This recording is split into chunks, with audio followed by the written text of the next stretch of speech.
네, 시청자 여러분, 주말 편안하게 잘 보냈습니까? 10월 21일 월요일입니다. 마켓나우 1부 시작하겠습니다. 임종윤입니다. 네, 고은별입니다.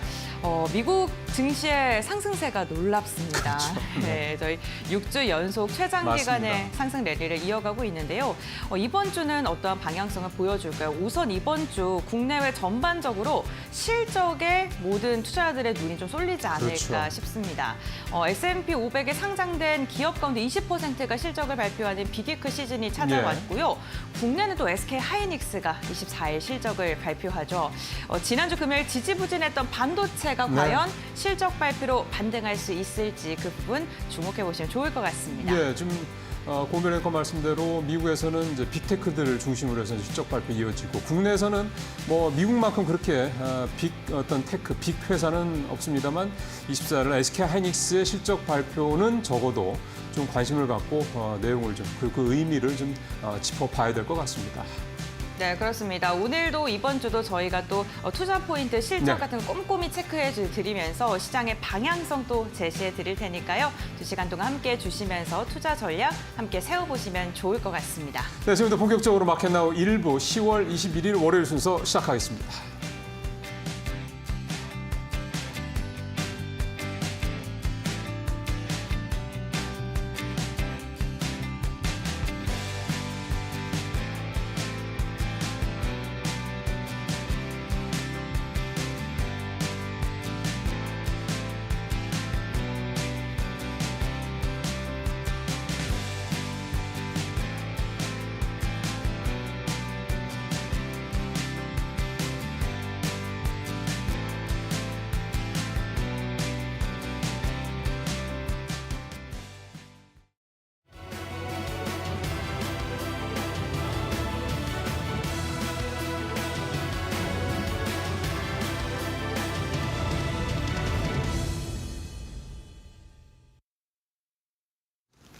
예, 오늘부터 모닝 체크 시간으로 좀 여러분들 이 시간 시작을 좀 해보도록 하겠습니다. 자, 오늘 시장 관련돼서 좀 눈여겨봐야 될 이슈 뭐가 있는지 좀 간략하게 설명을 드리는 시간인데요. 오늘은 이 고려한 관련된 얘기를 좀 준비를 했습니다. 고려한 자사주 공개 매수 관련돼서 이제 MBK연합 측이 두 번의 가처분 신청을 냈었는데요. 첫 번째는 지난달 13일 날 첫 번째 가처분 신청을 냈던 거는 10월 2일 날 약 한 3주 만에 법원에서 이제 기각 판결이 떨어졌고 그래서 이제 그때부터 본격적으로 이 고려한 측 최윤범 회장 측에서 자사주 공개 매수 이제 들어갔죠. 근데 그날 바로 10월 2일 날 MBK 측에서 다시 2차로 가처분 신청을 또 냈습니다. 그래서 이제 그 결과가 이제 역시 이제 한 3주 가까이 지난 오늘 발표가 될 예정입니다. 중요한 거는 이제 이 기각이 되든 인용이 되든 고려한 주가에는 뭐 당연히 여러 가지로 변화가 있을 수밖에 없는 그런 상황이 좀 되겠고요. 특히 이제 2일 날, 여기서 보신 대로 2일 날 법원의 1차 가처분 신청에 대한 기각 판결 나온 이후에 고려한의 자사주 공개 매수가 추진이 됐었는데 일단 고려한 측의 공개 매수 가격이 잘 아시는 것처럼 83만 원이죠. 그거에 대한 공개 매수 작업이 23일, 그러니까 모레 이제 끝나게 됩니다. 17.5% 최대 362만 주를 이제 사겠다. 이 목표로 좀 진행이 좀 되고 있는 그런 상황이고요. 만약에 1차 때처럼 기각이 된다고 그러면 고려한 측에서는 기존의 목표대로 예정대로 이제 자사주 이제 매수 작업이 진행이 좀 될 것 같고 그렇게 되면 이제 지난주에 MBK 측에서 이제 5.4% 정도였죠. 그 고려한 그 공개 매수 결과가 좀 나왔고 현재 한 48% 정도 지분을 좀 확보한 상황에서 이제 과반수에 못 미쳤기 때문에 고려한 측에서는 이번 공개 매수 작업이 만약에 이제 인용이 되질 않고 기각이 된다고 그러면 원래대로 23일까지 공개 매수를 하고 난 다음에 이 사이에 이제 이 89만 원, 즉 MBK 측보다 훨씬 더 높은 이 공개 매수 가격을 토대로 해서 과연 얼마나 많은 주식을 고려한의 주식을 사들일 수 있을지 이게 이제 관건이 될 것 같습니다. 하지만 결국은 고려한 측에서 최대한 확보한다고 하더라도 결국은 과반수를 넘는 그런 지분을 확보할 수는 없는 상황이다 보니 결국 이제 그 다음 화면으로 좀 가보실까요? 결국 이제 캐스팅 보트를 이제 과연 누가 행사할 것이냐. 이게 이제 관건이 될 것 같고요. 현재로서는 이 표에서도 보시는 것처럼 국민연금, 즉 가운데 밑에입니다. 국민연구가 소액주주 합해서 7%가 넘는 이 지분을 특히 이제 그중에서 7.5% 가까이를 이 국민연금이 좀 갖고 있기 때문에 국민연금이 과연 누구의 손을 들을 거 이쪽으로 좀 모아지고 있는데요. 사실 이거의 결론에 앞서 사실 전제가 있죠. 그건 이제 한국 한화그룹이라든가 현대차라든가 LG화학이라든가 있죠. 그러니까 소위 말해서 최인보 회장 측의 우호 지분이라고 할 수 있는 이들이 과연 기존의 스탠스를 유지해 줄 것이냐 이게 첫 번째 관건이 되겠고 두 번째는 국민연금이 지난 2월 달 주주총회 때는 최인보 회장 측의 편을 들어줬지만 그때하고 지금 상황은 완전히 달라졌기 때문에 이 이 국민연금이 이 MBK 측에서 이제 곧 요청을 할 이제 23일 공개면서 끝나면 바로 이제 들어갈 예정이라고 하는데 임시총이 열렸을 때 과연 이제 누구 편을 들 것이냐. 지금까지 국민연금 측에서 나온 주변 얘기를 좀 돌아보면 국민연금은 일단 경영권 안정 쪽에 좀 무게를 두고 있다. 이런 얘기가 좀 나오고 있는 거 봐서는 이게 사실 되게 모호한 표현이기 때문에 최 회장 측의 편을 든 거다. 또는 MBK 측의 편을 든 거다. 이건 사실은 현재로서는 명확하게 구분할 수가 없는 그런 상황이긴 합니다. 중요한 건 어쨌든 국민연금이 누구 손에 들을 따라서 이 고려아연의 이 경영권 분쟁은 최종적으로 결론이 날 것 같다. 이제 얼추 이제 이달 말 다음 달 초 정도에는 가시화가 되지 않겠냐 이렇게 좀 볼 수가 있을 것 같습니다. 근데 중요한 거는 이제 이런 상황에서 주가가 과연 어떤 흐름을 보일 것이냐라는 거고요.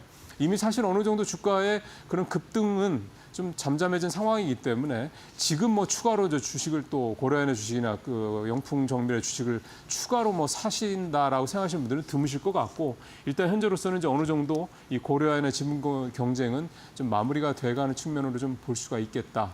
다만 이제 막판에 이 기각이 됐을 경우에는 한번 또 요동이 칠 수 있는 여지는 분명히 있다. 이렇게 좀 마무리를 좀 해보도록 하겠습니다.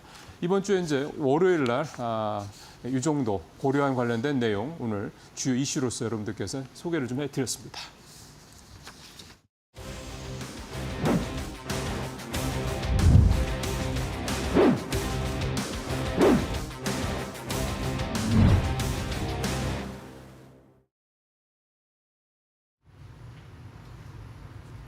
박상욱 대통령실 과학기술수석이 소형 모듈 원자로 4개 건설 계획에 대해 연말에 발표될 제11차 전력수급 기본계획에 반영될 예정이라고 언급했습니다. SML과 관련해 우리 기술력은 세계에서 2, 3위로 차세대 성장 동력이자 수출 효자 상품이 될 수 있다는 게 대통령실의 설명인데요. 최근에는 구글, 마이크로소프트, 아마존 등이 SMR에 투자를 하면서 관련 기술이 세계에서 주목받고 있습니다. 과연 소형 모듈 원전은 새로운 수출 먹거리로 자리매김할 수 있을까요? 지금부터 알아보시죠.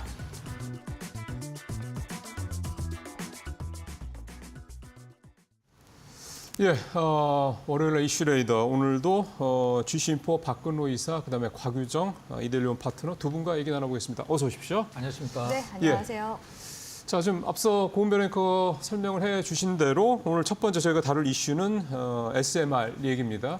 지난주에 이제 마이크로소프트, 뭐 그다음에 구글, 아마존이 SMR에 뭐 본격적으로 투자를 한다, 대대적인 투자를 한다 소식 때문에 주가가 많이 올랐었죠. 특히 미국 시장에서, 우리 시장에서도 관련주들이 좀 움직이는 모습을 보였고요. 이런 상황에서 이제 우리 정부에서도 4개를 건설하겠다 이런 얘기가 이제 구체적으로 나옴에 따라서 이제 이번 주에 이제 우리 시장에서 SMR 관련주들이 또 계속해서 좀 탄력을 좀 이어갈지 지금부터 좀 살펴보겠습니다. 오늘 이 이슈를 선정하신 이사님, 박근호 이사님 말씀을 조금 더 좀 들어볼게요. 네. 원전 관련주를 갖고 계신 투자자분들한테 낭보가 2주 연속으로 지금 전해지고 있는 그런 상황인데요. 거죠. 지난주 목요일 날 굉장히 좀 큰 이슈가 하나 나왔긴 했습니다만 금요일 날 살짝 좀 소강 상태 보였다가 주말에 이제 방금 소개된 전력수급 기본계획에서 연말에 발표가 됩니다. 아직은 발표가 되진 않았고요. 그 안에서 소형 모듈 원자로가 한 4개 정도 건설 계획을 발표를 하게 되는데 자, 이 부분에 대해서 좀 약간 좀 설명을 드려보도록 하겠습니다. 네. 지난주에 이제 발표가 됐던 빅테크 기업들의 소형 모듈 원자로 SMR에 대한 투자, 이게 사실 뭐 원전에 대한 투자라기보다는 AI에 대한 투자라고 사실 봐야 되거든요. 그렇죠. 네. AI 그 서버가 있는 그 데이터 센터에 어떤 전력 공급을 하기 위해서 하는 건데 사실 지금도 구글 같은 경우는 본사 옆에 발전소가 있습니다. 이제 그 발전소는 이제 연료전지 발전이라고 해서 자체적으로 발전을 하는 건데 사실 원자력 못지않게 공해도 없고 소음도 없는 게 이제 연료전지 발전인데 이 연료전지 발전은 전력 생산량이 원자력 대비해서는 좀 약간 적다 보니까 소형 원자로에 투자를 하는 건데 자, 그럼 이 소형 원자로가 과연 어떠한 그 편리성이 있기 때문에 이제 이 소형 원자로를 계속 투자를 하는 것인가? 기존 대형 원자로 대비해서는 크기가 한 100분의 1 정도밖에 안 된다고 그래요. 굉장히 작죠. 굉장히 예. 작죠. 그리고 기존의 원자력 발전소를 보면 공통점이 있습니다. 뭐 어떤 공통점이 있냐면 항상 바다나 강 옆에 짓게 되거든요. 물이 굉장히 많이 맞습니다. 필요하기 때문에. 네. 근데 이 소형 모듈 원자로는 그것이 필요 없고 그냥 공장에서 지어서 만들어서 갖다가 이제 조립만 하면 필요한 곳에 조립만 하면 되는 것이고 또 먼 곳에서 전기를 끌어오다 보니까 이 전력 손실에 대한 부분이 굉장히 많은 비용을 차지하고 있어서 그렇죠. 이 데이터 센터 옆에 아예 그냥 소형 원자로를 지어버리자라고 하는 건데 이 소형 원자로가 기존의 그 대형 원자로 가장 큰 차이점이 뭐냐면 우리 두산 그 에너빌리티나 우리 이제 한수원에서 체코와 그 계약을 할 때 아직은 좀 정해지지 않았습니다만은 네. 그 미국의 웨스팅하우스와의 특허 문제가 굉장히 많이 그 불거졌었거든요. 이렇게 발목 잡는다는 얘기 계속 그렇죠. 나왔잖아요. 네.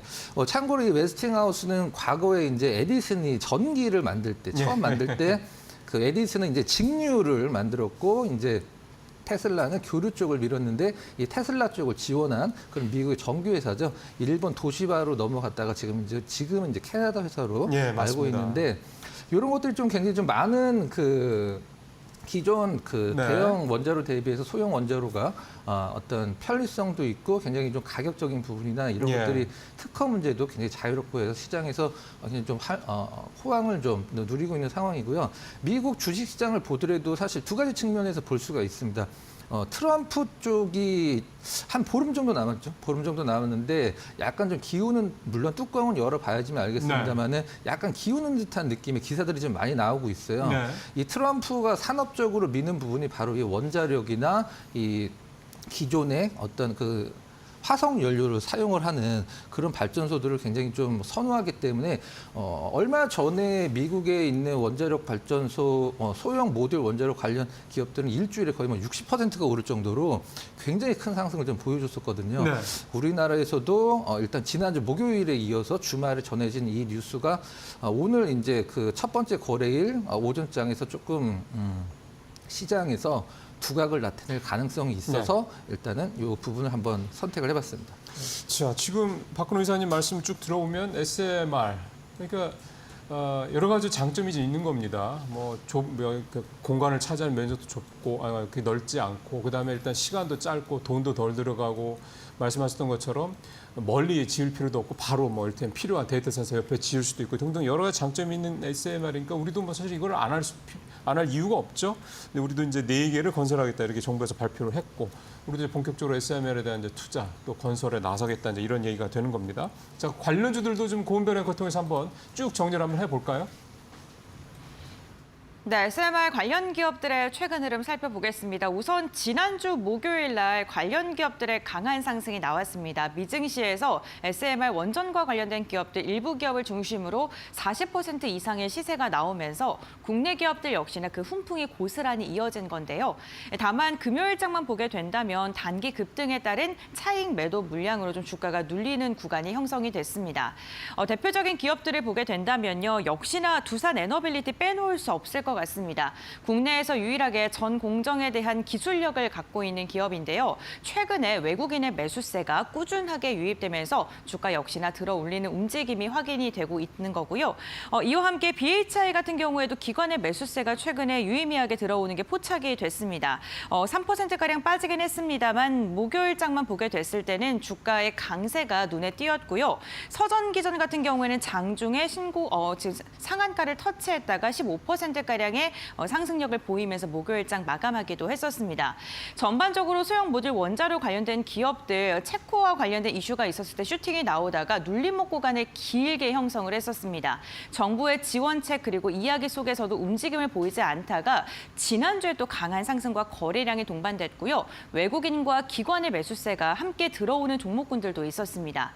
그렇다면 우리가 원전 관련 기업들 가운데 어떠한 종목을 봐야 될까요? 특히나 오늘 같은 경우에는 폴란드 대통령 부부가 방한을 하고요. 그 가운데서 원전과 방산 관련된 이야기가 주요 의제로 다뤄질 가능성이 있는 만큼 주목을 좀 해보셔야 될 것 같습니다. 그렇다면 전문가들은 어떠한 종목 눈여겨보고 있는지 지금부터 알아보시죠. 예, 지금 고은별 앵커 쭉 정리를 해주셨는데 이 투산 에너빌리티, 한전기술, 그다음에 우진엔텍, BHI 이런 회사들 이름이 좀 서전기전 이런 회사들 이름이 쭉 거론되고 있습니다. 오늘 박 기자님께서는 어떤 종목 네. 말씀 더 해주시겠어요? 물론 뭐 이런 테마를 이용을 해서 개별주들을 매매를 하시는 분들 네. 굉장히 많이 계시겠지만 그렇죠. 앞으로 좀 길게 볼 수 있는 종목, 뭐 대장주라고 뭐 할 수가 있겠죠. 소형 모듈 원전의 대장주 투산 에너빌리티를 좀 네. 선택을 좀 해봤는데요. 네. 일단 아직은 체코 쪽의 원전 계약이 본 계약이 체결이 된 건 아니긴 합니다만은 된다라고 하면은 뭐 저가 수주다 이런 얘기가 있긴 합니다. 그렇죠. 근데 한 15년 만에 원전 수주기 때문에 이 부분은 뭐 앞으로 정말 어마어마한 좀 파괴력을 나타낼 수 있는 재료라고 보시면 될 것 같고요. 앞서서 이제 저희 코너 전에 이제 뉴스가 전해질 때 두산 에너빌리티와 두산 바켓, 두산 로보틱스 관련된 분할 합병 소식이 좀 전해졌었는데 네. 사실 이 부분은 뭐 사실 좀 약간 언급을 하긴 굉장히 좀 조심스럽긴 합니다. 근데 내용만 간단하게 좀 설명을 드리면 두산 에너빌리티가 사실 두산 바켓의 지분을 50% 넘게 갖고 원래 있었어요. 그랬죠. 근데 네. 5% 정도를 좀 팔았죠. 그래서 네. 지금 40% 중후반을 좀 갖고 있는데 신사업 회사와 이 두산 바켓을 갖고 있는 회사를 분리를 해서 그것을 두산 로보틱스와 이제 합병을 한다라고 하는 건데 지금 시장에서 사실 뭐 주식은 뭐 매출이 얼마고 영업이익이 얼마니까 너는 이 기업의 시가총액이 얼마가 적정하다라고 하는 것은 사실 주식시장에서 기본이긴 합니다만 그게 안 통할 때가 굉장히 많죠. 예. 두산 바켓과 로보틱스를 비교를 해보면 사실 시가총액이 거의 똑같습니다. 네. 시가총액이 똑같은데 이 로봇이라는 것에 대한 멀티플 시장이 너무 많이 주고 있는데 네. 사실 이 로봇 같은 경우는 좀 약간 다른 얘기긴 합니다만은 유니버셜이나 일본의 환학이나 대만의 테크맨 같은 기업들이 기술력으로는 굉장히 앞서가고 있는 상황이고 지금 중국 기업들이 엄청나게 이 저가로 쫓아오는 상황이라 이 협동 로봇은 사실 굉장히 좀 경쟁률이 치열한 상황이죠. 그래서 아직도 두산 에너빌리티가 한마디로 이제 흑자 전환을 못 하고 있는 상황인데 두산 로보틱스가. 네, 두산 로보틱스가요. 네. 그렇죠. 이 부분 뭐 차치하더라도 이 어떤 이러한 일련의 재료들이 시장에서 두산 에너빌리티의 주가에 어떤 영향을 줄지는 제가 뭐 오늘 판단을 하진 않겠습니다. 네. 일단 주주분들은 사실 뭐 불만이 계신 건 사실인 그럼요. 것 같고 네.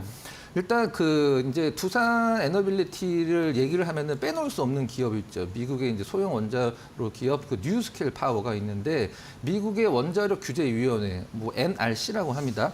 그 미국 원자력 규제 위원회에 인증을 받은 기업은 지금 뉴스케일 파워 하나밖에 없거든요. 네, 네. 근데 이 뉴스케일 파워의 주 기기, 가장 중요한 주 기기를 두산 에너빌리티가 담당을 네. 하기 때문에 네. 앞으로 소형 모듈 원자로 쪽에서는 뭐 일단은 굉장히 좋은 부분이다. 그리고 앞서서 잠깐 언급이 되긴 했었습니다만 미 대선 결과에 따라서 원자력주들은 굉장히 좀 호황을 이룰 수도 있는 상황이 있고 또 하나 또 그 최근에 필리핀 최대 또 전력 인프라 기업과 일단은 MOU이긴 합니다만은 큰 어떤 계약 성사를 좀 앞두고 있는 상황이죠. 이런 부분이 안팎으로 두산 에너빌리티의 주가에 긍정적인 부분으로 작용을 할 수 있는 부분이 많아서 오늘 월요일 그 두산 에너빌리티를 한번 초이스를 해봤습니다. 예, 두산 에너빌리티는 사실은 원전도 원전이지만 사실 풍력 쪽 터미널 그쵸, 네, 이런 네, 부분도 네. 있고 그 예전에 이제 기억하실지 모르겠습니다. 두산 중공업이라는 이름으로 있을 때 이제 사실 원전 건설도 많이 하고 그래서요. 사실은 원전 관련해서는 뭐 경험, 또 기술, 뭐 인프라, 노하우 이런 게 다 있는 회사이기 때문에 어떻게 보면 SMR 관련해서 사실은 뭐 대형 원전이나 SMR이나 결국 이제 원전은 원전이기 때문에 그런 관련해서는 뭐 국내에서 뭐 가장 확실한 회사라는 거 뭐 분명하다고 생각이 좀 듭니다. 자, 이번에 곽유정 파트너도 좀 관련 SMR 종목 혹시 보신 종목 있으면 어떤 건지 좀 설명해 주시죠. 네, BHI 가지고 왔는데요. 예. BHI 같은 경우에는 이제 지난주 두산 에너빌리티와 상당히 좀 유사한 주가 움직임을 보이고 있는 중소형주라고 볼 수 있을 그쵸. 것 같은데요. 네. 오늘 이제 관련 이슈로 주가가 반등에 성공하지 않으면 조정을 줄 수 있기 때문에 트레이딩 하시는 분들은 이 점을 좀 염두하시고 보시고 매매를 하시는 게 좋겠다라고 말씀드리고 네. 싶고요. 일단은 지금 갭이 떠 있는 상황이거든요. 그렇기 때문에 이 네. 상승 갭을 메우려고 주가가 조정이 나올 수도 있어요. 그래서 오늘 구간이 관건이 될 가능성이 높기 때문에 그러게요. 급하게 들어가지 않으셔도 됩니다. 그래서 기존에 뭐 대응하고 계신 분들은 오늘 구간에서 단기 익절하시고 나중에 이후에 이제 공략하시는 쪽으로 전략을 세워 가시는 것도 유효하다고 보고 있거든요. 예. 일단 BHI 관련해서 기업 내용을 보면요. 발전 기자재 전문 기업입니다. 이 기업에서 주력으로 하고 있는 기기가 배열 회수 보일러거든요. 예, 예. 이게 그 LNG를 가스 터빈에서 연소시켜 나온 열로 증기를 만드는 그런 이제 역할을 하는 그런 기기를 만드는 기업이라고 볼 수가 있을 것 같은데 이 기업은 이제 SMR 관련해서 기존의 이제 정부 국책 과제에 참여한 그런 관련 이력들이 있기 그것도 때문에 있구나. 네. 네, 관련 테마로 엮인 기업이라고 볼 수 있을 것 같습니다. 지난 7월에는 정부 쪽에서 혁신형 소형 모듈 원자로 관련해서 ISMR 기술 개발 사업단 출범식을 개최를 했었는데요. 네. 그 사업 단에 참여 예정이다라는 이제 기사가 마지막으로 한번 나왔었고요. 네. 이미 기존에도 2015년도에 정부 쪽에서 이제 비슷한 이름으로 사업을 진행을 했었거든요. 예. 스몰 모듈러 어드밴스드 리액터라고 해서 스마트 원전 발전 사업에 참여한 이력이 있습니다. 그러니까 사실 이제 기존의 이런 사업들이 이름만 사실 이제 바뀐 상태로 계속 이제 그쵸. 국책 사업은 이제 진행이 되었었다라고 예. 볼 수 있을 것 같은데요. 네, 네. 그러다 보니까 이제 기존에도 이런 핵심 설비인 핵 연료 취급 계통과 압력 방사능 저감 계통 용기 등의 이런 설비 및 개발을 이제 준비 중에 있었고 이제 그런 부분들이 지금 어느 정도 개선이 지금 계속 네. 되어가고 있다라고 이제 보시면 좋을 것 같습니다. 사실 이런 소형 모듈 원자로 같은 경우에는 해수 등의 외부 냉각수를 사용하지 않기 때문에 안전 장치가 필수적이라고 볼 수 있을 것 같은데요. 그와 네. 관련된 주 기기들을 만드는 기업이다라고 보시면 좋을 것 같고 보통 이런 사업 같은 경우는 기존 사업들 한 80% 정도 계승하기 때문에 좀 더 이제 속도감 있게 사업 개발에 좀 참여하지 않을까라는 관련 기대감 들어오고 있다라고 볼 수 있을 것 같습니다. 이 기업 같은 경우는 실적 잠깐 한번 보면요. 네. 중소형 관련 기업이어도 우리가 또 실적 중요하지 않겠습니까? 그러면 당연히 봐야죠. 네, 2023년도부터 이제 기점으로 해서 단기 순이익도 이제 흑자 전환되기 시작했고요. 보시다시피 매년 매출액은 증가 추이를 보여오고 있습니다. 올해 들어서 신규 수주 금액만 하더라도 9,500억 원을 이제 기록을 하면서 신기록을 경신을 했다고 하는데요. 그러다 보니까 이 기업 내에서도 수주 목표량을 상향을 해서 네. 올해 신규 수주 목표가 1조 3천억 원 정도라고 합니다. 그래서 이렇게 지금 현재 외형 성장과 함께 수익성 개선의 폭을 더욱더 네. 확대할 것으로 지금 전망이 되고 있는 상황이다라고 볼 수 있을 것 같고요. 영업이익도 작년 플러스로 돌아서고 올해 작년입니까? 저기 네, 흑자가 네, 상승. 영업이익이 2022년도부터 이제 흑자로 흑자로 돌아서기 작년 시작해서 네, 작년과 151억. 올해까지 지금 3년 정도 연속으로 그러게요. 영업이익 흑자를 내고 있다라고 보시면 좋을 것 규모도 같고요. 커지고 있고. 네, 네, 지금 4분기 연속으로 양호한 실적을 내고 있기 때문에 이와 같은 이제 재무 실적을 바탕으로 해서 최근에 계속해서 수주 관련 소식들이 글쎄요. 들려오고 있거든요. 보니까 지금 우리 국내에는 28개의 노후된 석탄 화력 발전소와 복합 화력 발전소가 있는데 그와 이제 교체 관련된 수주 증가가 지금 지속이 되고 있는 네. 데다가 해외에서는 사우디에서 지금 6기에 이런 이제 뭐 배열 회수 보일러 관련된 공급이 지금 계획이 되어 있고 일본양 수주까지도 지금 예상이 네. 되어 있는 상황이기 때문에 이와 관련된 이제 모멘텀으로 봤을 때는 그래도 탄탄한 중소형 관련 기업에 해당하기 때문에 우리 시청자분들이 원전 관련주 중에서도 예. SMR 관련주로 공략한다 했을 때는 BHI 지금 주가상으로도 탄력성이 굉장히 높게 나타나고 있는 기업인 만큼 잘 기억하셨다가 매매에 임하셨으면 좋겠습니다. 이게 이제 원전에서 이렇게 냉각수죠. 그러면 네. 이제 처음에 들어갔던 물이 굉장히 뜨거워져서 이제 배출이 되는데 그게 그대로 바다로 배출되면은 안 좋으니까 네, 맞습니다. 이제 그거를 이제 회수를 해서 네. 이제 그 열을 다시 활용을 하는 이제 그게 이제 이 BHI의 이제 최대 장점인데 이게 사실은 꼭 원전만 아니더라도 이 발전 관련 시설에서는 다 쓰는 그런 시설이 그런 그 기술이기 때문에 이 회사에 갖고 있는 그런 장점, 단순히 원전 관련주들로만 이렇게만 딱 그 의존도가 높은 그런 회사가 아니라는 점도 좀 곽 파트너 말씀에서 제가 좀 더 좀 더 눈에 띄게 좀 들렸던 그런 내용이었습니다. 자, BHA까지 좀 살펴봤고요. 첫 번째 이슈 SMR 좀 살펴봤습니다. 두 번째 이슈로 넘어가 보겠습니다. 다음 달 7일 MSCI 정기지수 종목에 조정이 진행되는데요. 편출입 종목에 대한 관심이 높아지고 있습니다. 지수에 들어가면 전 세계 패시브 자금의 유입을 기대할 수 있어 호재로 작용하는 사례가 많기 때문인데요. 반대로 편출된다면 투자금이 이탈해서 악재로 여겨집니다. 증권가에서는 편입 유력 종목으로 방위산업체, 현대로템과 LRG 넥스원을, 편출 유력 종목으로는 통신주인 KT와 2차전지 금양 등을 거론하고 있는데요. MSCI 후보군들의 전략, 지금부터 알아보시죠. 예, 매년 2월, 5월, 8월, 11월 이렇게 해서 이제 MSCI 지수 편입 요 이제 이슈가 계속 이제 그 즈음에서 나오는 거죠. 이번에도 이제 11월 다음 주 초기 때문에 다음 달 초기 때문에 MSCI 지수 얘기를 좀 해보도록 하겠습니다. 자, 이 이슈를 이제 오늘 곽유정 파트너가 준비해 오셨는데 어떤 면을 좀 주목하고 계세요? 일단은 패시브 자금의 유입을 좀 주목을 해보자라고 그렇죠. 말씀을 드리고 싶은데요. 이 MSCI 지수 같은 경우에는 글로벌 이제 벤치마크 지수이기 때문에 상당히 이제 우리 국내 증시에서도 주가 향방에 있어서 또 중요한 지표라고 볼 수가 있습니다. 예. 사실 저는 더 중요한 부분이 네. 우리나라 같은 경우는 MSCI 지금 지수에 있어서 신흥국 지수로 분류가 되어 있는데요. 그렇죠, 이 지금은. 향후 선진국 지수에 이제 편입이 됐을 때 우리가 누릴 수 있는 유입 효과는 한 50조 규모가 될 것으로 지금 관측이 되고 있습니다. 다 합쳐서. 네네, 네. 선진국 지수로 지금 편입이 편입이 될 되면. 경우에 그렇기 때문에 계속해서 우리 국내에서도 선진국 시장에 대해서 지금 들어가기 위한 계속 발판은 만들어 나가고 있는 중이긴 하거든요. 하지만 아쉽게도 지난 또 6월달 같은 경우에는 MSCI가 이제 발표한 2024년 시장 분류에서 여전히 지금 신흥국 네. 지수로 좀 분류가 된 그런 부분이 있고요. 채권은 들어갔는데 우리가. 그렇죠. 지금 우리 국내 시장 같은 경우에는 세계 지금 11위의 시가총액을 가지고 글쎄요. 있는 곳이긴 하거든요. 근데 지금 이제 공매도 관련해서도 지금 맞아요. 많은 이야기가 오고 가고 있지 않습니까? 예. 최근 같은 경우에는 정부가 이제 내년 3월 말 공매도 전체 재개를 목표로 해서 지금 지난달에 그 관련된 자본시장법을 지금 한번 법률 개정을 한번 네. 했었거든요. 예. 그래서 15일에 이제 국무회의에서 공포를 했는데 불법 공매도 관련해서 최대 무기징역까지 가중처벌하겠다라고서 일단 이런 개정을 했습니다. 예. 그렇기 때문에 이제 내년에 만약에 우리나라가 후보군인 관찰 대상국에 들어간다 하더라도 이게 1년 정도는 올라가 있어야 되거든요. 당장 들어가는 게 아니더라고요. 그렇죠. 그렇게 예. 된다면 사실상 2년 정도가 걸린다라고 이제 보시면 좋을 것 같고요.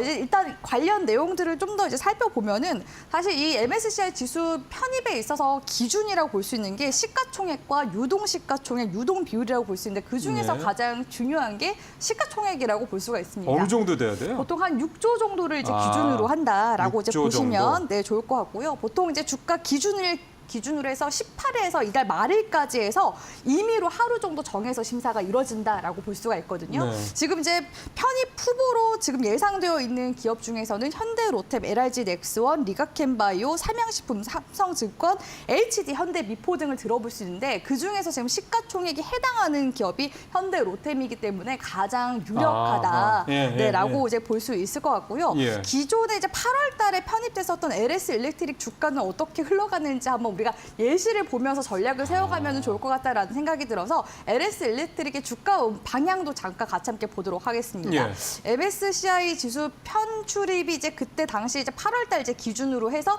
7월달 이제 말경의 심사가 이루어진 거잖아요. 네. 그때 당시에는 최고가 27만 4,500원까지 갔었는데 지금 이게 LS 일렉트릭 그림입니다. 네네네. 근데 이제 월말 돼서는 주가가 그대로 이제 무너지는 모습이 나와줬고요. 그러네. 막상 또 편입이 된 이제 9월 2일 같은 경우에도 주가 역시 음봉으로 빠진 모습이 관측이 되고 있습니다. 그렇기 때문에 보통 이런 이제 이슈가 나올 때 보통 고점으로 가고 있는 주가 움직임이 나오는 그런 이제 종목들이 많이 있기 때문에 좀 네. 유의가 필요하다라고 말씀드릴 수 있을 것 같고요. 사실 방산 같은 경우에는 지금 빅사이클을 또 타고 맞아요. 있는 업종 섹터이다 보니까 사실 관련 수주 모멘텀도 많아서 LX 일렉트릭처럼 주가가 무너질 것이다 말씀드리는 약간 좀 애매한 측면들도 있습니다. 그렇기 때문에 옥석 가리기를 잘 하셔서 지금 시점에서 이제 들어가시는 분들은 추세 매매 하시더라도 하단에 대한 부분을 조금 더 신경을 써서 매매를 진행하시는 게 좋겠다라고 말씀을 드리고 싶고요. 네. 지금 이제 편출 후보 중에서 가장 유력한 기업 같은 경우에는 최근 주가 하락이 좀 거세게 나왔던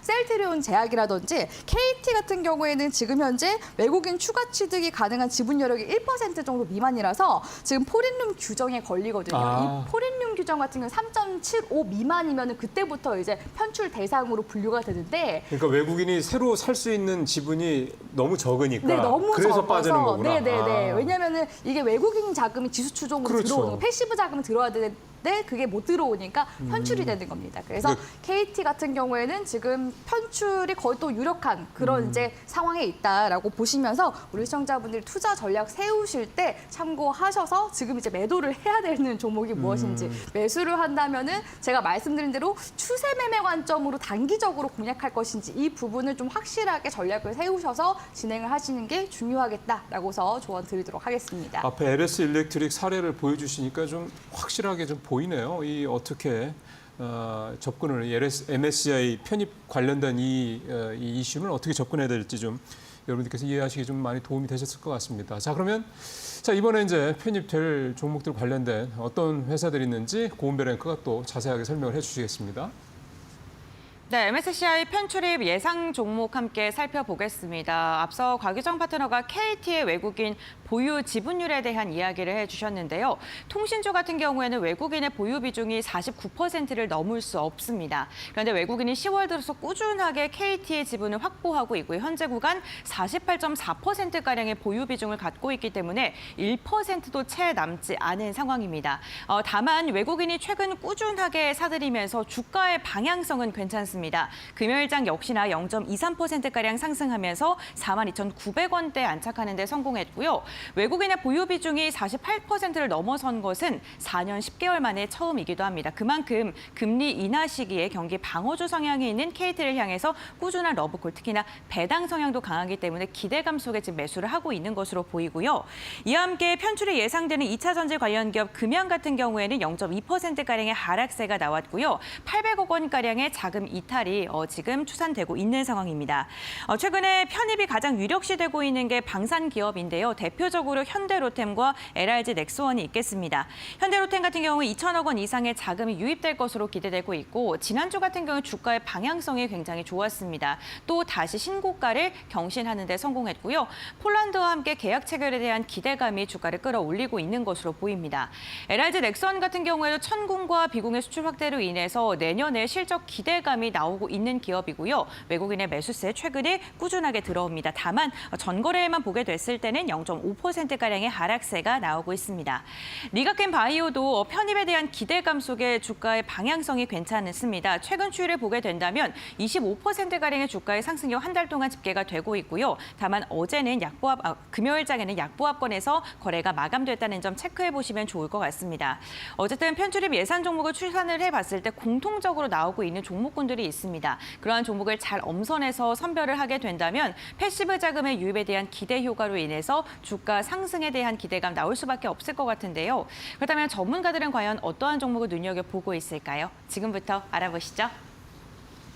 지금부터 알아보겠습니다. 자, 곽유정 파트너, 어떤 거 보고 계세요? 네, 저는 이제 시가총액이 지금 7조여서 현상 유지만 잘해도 무난하게 편입이 가능한 현대로템을 가지고 왔는데요. 아까 그래서 방산주 얘기를 잠깐 또 하셨구나. 네네. 네, 현대로템. 예. 현대로템 같은 경우에는 사실 과거에 되게 뼈아픈 그런 이제 이력들이 많았던 기업이라 볼 수 있을 것 같은데 뭐요? 2014년도부터 2019년도까지는 대규모 순손실을 냈었고 한때는 매각설까지 있었던 기업이었거든요. 그래서 현대차그룹의 아픈 손가락이었군요. 네, 그래서 이제 배당 여력도 없고 이러다 보니까 작년부터 이제 처음으로 이제 주주환원에 들어가기 시작했는데 예.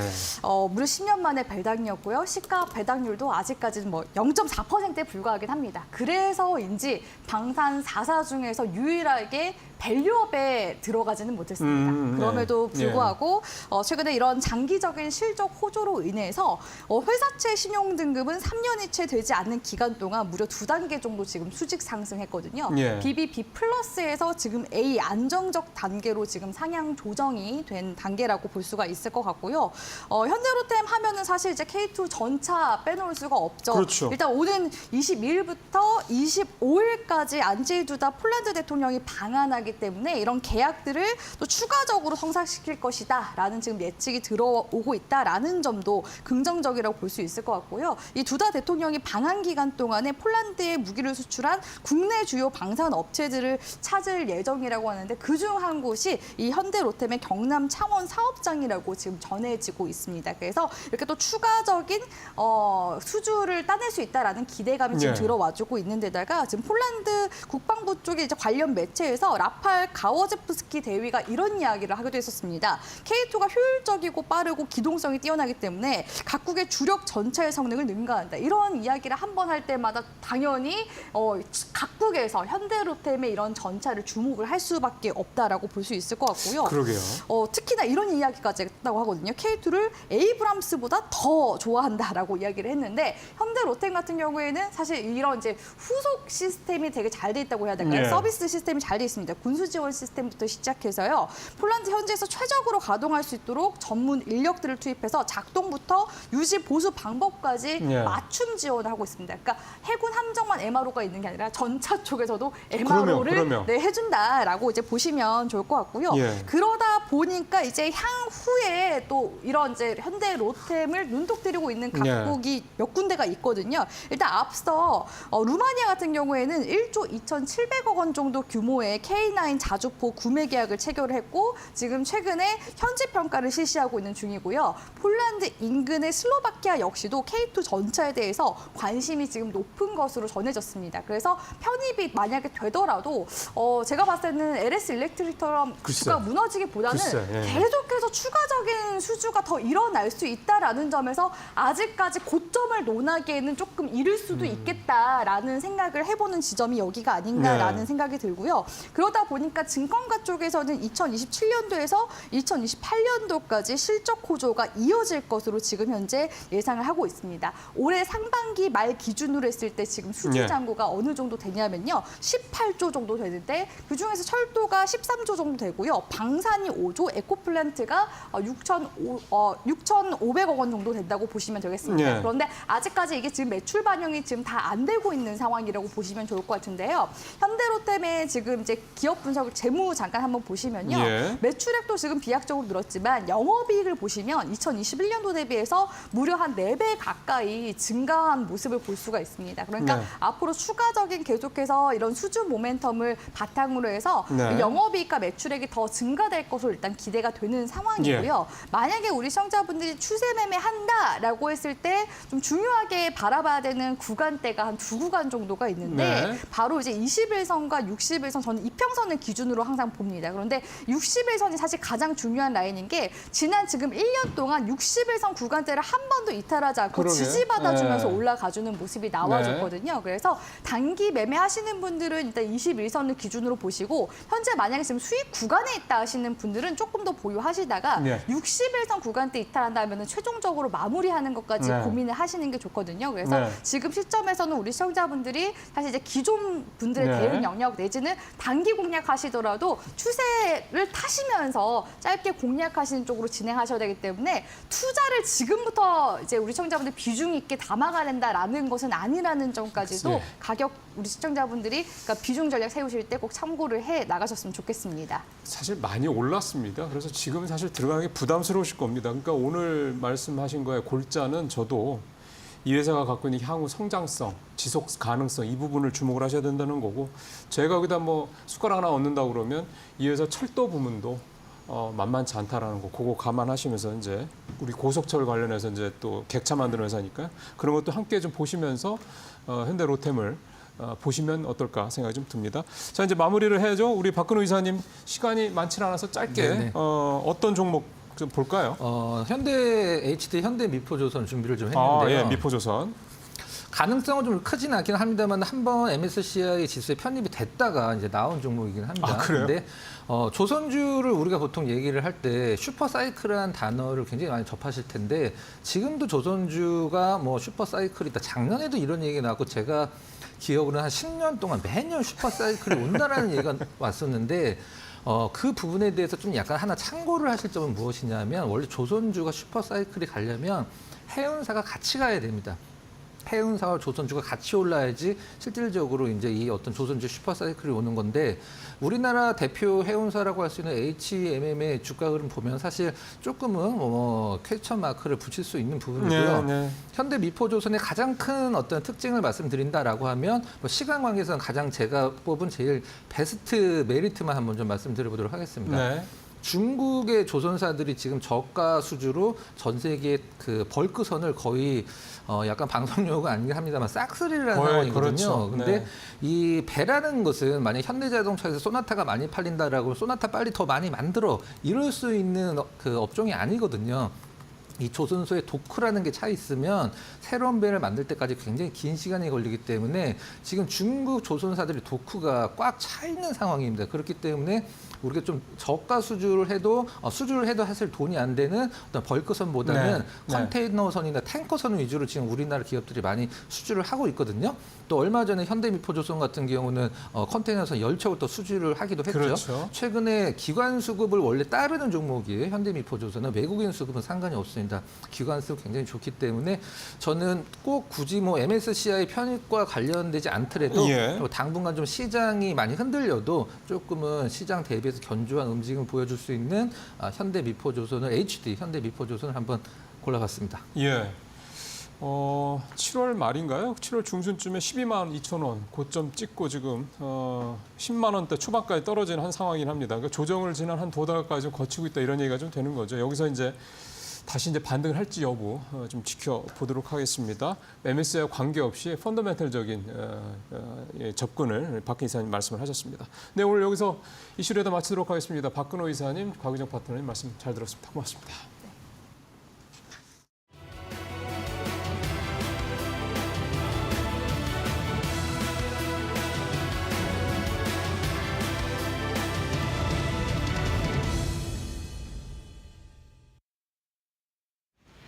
네, 마켓 리포트 강민정입니다. 오늘도 저와 함께 증권사 리포트 2가지 함께 분석해보죠. 첫 번째 리포트는 미래에셋증권에서 발간한 클래시스 관련 리포트고요. 제목에 완간의 무게를 견뎌라라고 적었습니다. 이미 높아질 대로 높아진 밸류에이션을 지칭하는 제목이 되겠고요. 클래시스의 3분기 실적 전망부터 확인해 보겠습니다. 지난 3분기 매출액은 595억 원이 예상되고요. 영업이익은 297억 원 예상되는 상황입니다. OPM은 무려 50% 가까운 수치를 기록하겠습니다. 시장 컨센서스에도 대략 부합하는 수치고요. 지난 3분기 실적이 다시 한번 사상 최대치를 경신하겠습니다.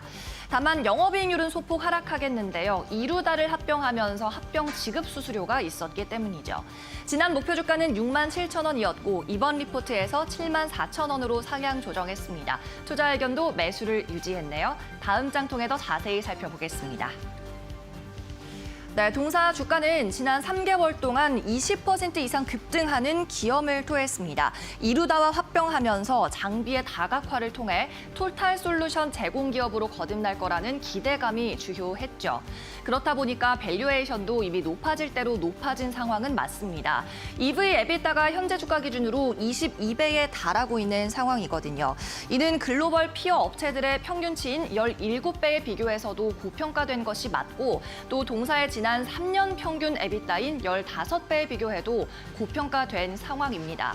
하지만 미래에셋증권에서는 더 이상 클래시스의 밸류에이션을 글로벌 경쟁 업체들이나 지난 과거 수준에서 도출할 수 없다고 이야기하고 있는데요. 그래서 지난 2021년 있었던 인모드 랠리 시절의 평균 에비타인 26배를 적용해서 목표 주가 상향 조정한 겁니다.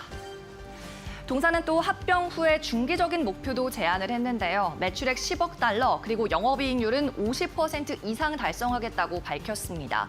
물론 쉽지 않은 목표라는 점을 인정하고 있습니다. 이 같은 목표를 달성하기 위해서는 향후 6년 동안 매년 30%씩 성장해야 하기 때문이죠. 지금까지 에너지 기반 미용기기 업체 가운데서 품목이 5억 달러 이상 매출이 나온 기업이 없는데 이 같은 목표를 달성한다면 클래시스가 전 세계 1위로 도약할 수 있게 될 겁니다. 다만 이 같은 목표를 달성하기 위해서는 추가적인 M&A가 반드시 필요하다고 보고 있는데요. 아직까지 규모나 시기가 특정된 것은 없지만 추가적인 M&A가 나오는지 여부가 향후 클래시스 주가 분석의 중요한 투자 포인트가 될 것 같습니다. 네, 이어서 다음 종목도 체크해 보시죠. 이번에는 상상인 증권에서 발간한 바이넥스 관련한 리포트 함께 보도록 하겠습니다. 제목에 상업용 바이오 CMO 기업의 길목에 진입하고 있다라고 적었습니다. 동사는 바이오의약품과 합성의약품을 생산하고 있는 업체인데 합성의약품 비중은 60%, 바이오의약품은 40% 비중으로 생산하고 있습니다. 합성의약품이란 말 그대로 화학물질을 합성해서 빠르게 의약품을 생산해내는 걸 의미하고요. 바이오의약품은 살아있는 세포를 통해서 의약품을 만들어내는 걸 의미합니다. 그리고 동사의 미래 비전은 이 바이오의약품 생산에서 찾고 있는 상황이죠. 특히 내년부터는 바이오의약품의 상업용 CMO 생산이 본격화되면서 매출도 이익도 대폭 늘어날 것으로 보입니다. 특히 바이넥스는 중간 규모의 수주 물량에 특화된 글로벌 CMO 업체로 거듭나고 있는 상황. 지난 리포트까지는 목표 주가를 따로 제시하지 않았는데요. 이번 리포트부터는 34,000원으로 목표 주가 상향 제시했고요. 투자 의견도 매수 달았습니다. 다음 장에서 더 자세히 살펴보시죠. 향후 바이넥스의 전망은 크게 세 가지로 요약할 수 있습니다. 먼저 첫 번째 비전, 송도 공장이 CGMP급으로 업그레이드되고 있다는 겁니다. CGMP, 미국 FDA에서 인정하는 의약품 품질 관리 기준이 되겠습니다. 실제로 지난 3분기에 FDA가 송도 공장 실사를 마쳤고요. 오는 2025년 1월에는 FDA의 허가도 기대가 되는 상황입니다. 송도 공장에서는 셀트리온향 악템라의 바이오시밀러 CMO를 준비하고 있습니다. 두 번째 비전, 2024년에 이 같은 바이오 CMO의 가동이 시작되고 2025년부터는 물량이 증가한다는 점인데요. 특히 셀트리온향 악템라는 4분기부터 유통 재고용을 생산하고요. 또 25년부터는 매출이 안정적으로 발생할 걸로 전망되는 상황입니다. 또한 국내 대형사양 신규 PPQ 물량도 내년부터 인식이 될 것으로 보이는데 PPQ 물량이란 시험 생산은 시험 생산인데 상업용 규모로 시험 생산하는 것을 의미합니다. 최근 이 CMO에 대한 수주 물량 문의도 물밀듯이 들어오고 있어서 조만간 오송 공장도 풀 가동될 걸로 전망됩니다. 네, 이상으로 마켓 리포트에서 함께 살펴봤습니다.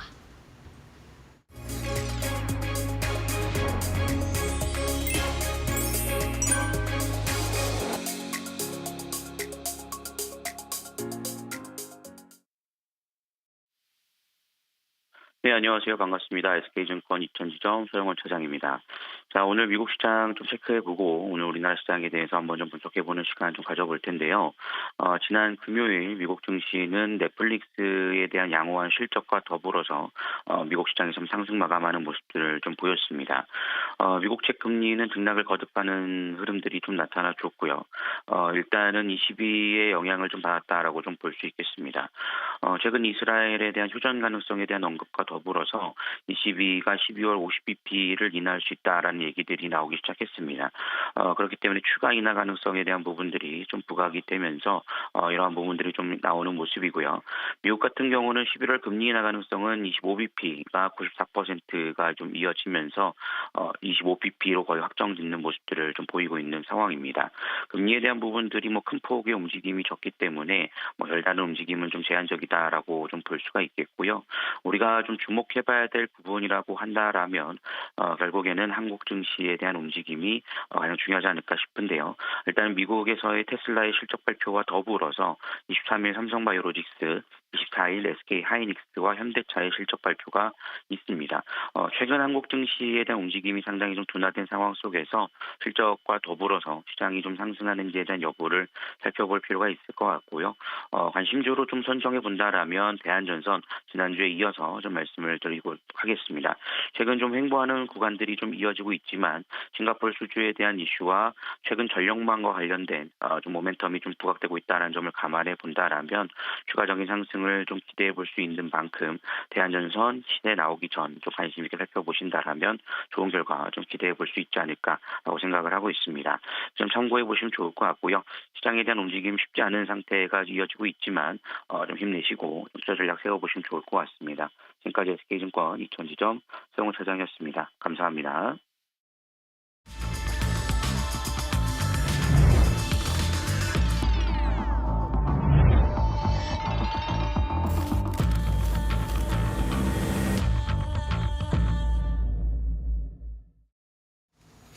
예, 지금 현재 8시 50분 잠깐 지나가고 있습니다.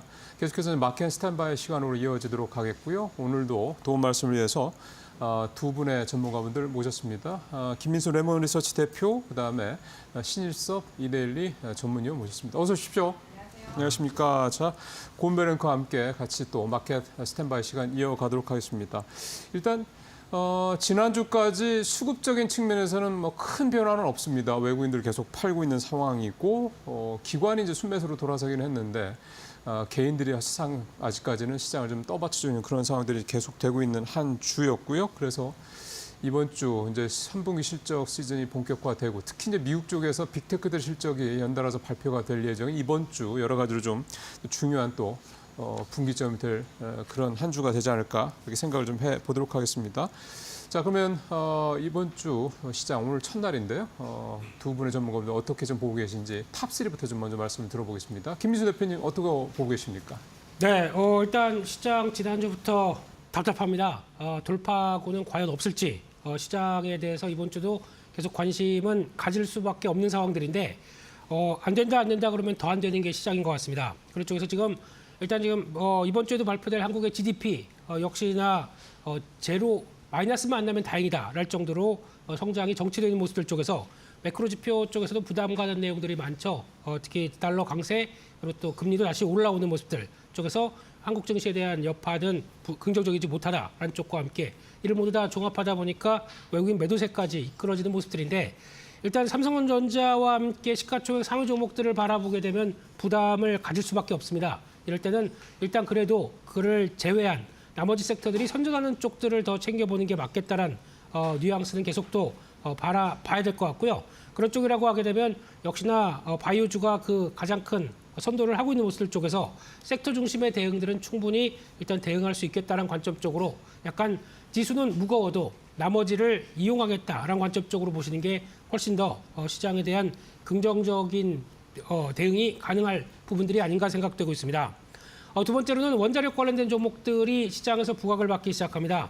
대표적으로 미국에서 빅테크 관련된 기업들이 전력이 부족하다는 것을 인지를 한 가운데 그렇게 되면 빅테크 기업들이 스타트업으로 연결되고 있는 어떤 SMR 소형 원자료 관련된 종목들을 직접 투자하고 중간에 에너지 기업까지 연결되면서 시장의 변화, 특히 앞으로 이쪽에 대한 전력원들이 중요하겠다라는 쪽들을 계속 부각을 시키고 있습니다. 이 점을 놓치지는 말아야 될 걸로 보여지고 있는데 그렇게 되면은 국내 관련주들 두산 에너빌리티를 비롯해서 관련주가 움직이긴 하는데 혹시나 조금 더 열린 투자자라면 미국이 이를 핵 관련된 쪽들은 주도를 하고 있기 때문에 미국 관련된 핵심주 쪽으로 주목하시는 게 어떨까라고 바라보고 있고 국내는 말 그대로 관련주입니다. 그렇기 때문에 대응은 일단 트레이딩 관점 쪽으로는 계속 접근을 할 필요가 있다라고 봐야 될 것 같고요. 마지막으로는 금융주에 대한 시각들 여전히 강합니다. 쉽게 꺾이지 않는다고 봐야 될 것 같고요. 밸류업 관련된 정책들은 계속 유지가 되는데 11월 달부터 이어질 ETF 설정에 대한 기대감들이 계속 남아있다고 볼 수 있는데 물론 ETF 설정으로 설정의 초기 자금은 들어온다고 하더라도 추가적으로 계속 들어오겠느냐라는 쪽들은 의문은 있다라고 보여지지만 지금 시점에서 배당주와 함께 관심이 높아지는 시즌이다라는 쪽을 보게 되면 일단 챙겨보는 건 맞겠다고 보여지고 있고요. 그런 쪽에서 추격 매수보다는 어느 정도 시장에서 좀 소외되는 모습들이 나왔다라고 했었을 때 그때 계속 또 관심을 갖는 전략. 특히 배당주는 사고 배당을 받는 것보다 배당 이상의 수익률이 나온다. 그러면 일단 수익도 챙기는 쪽으로 바라보시는 게 좋겠다고 생각하고 있습니다.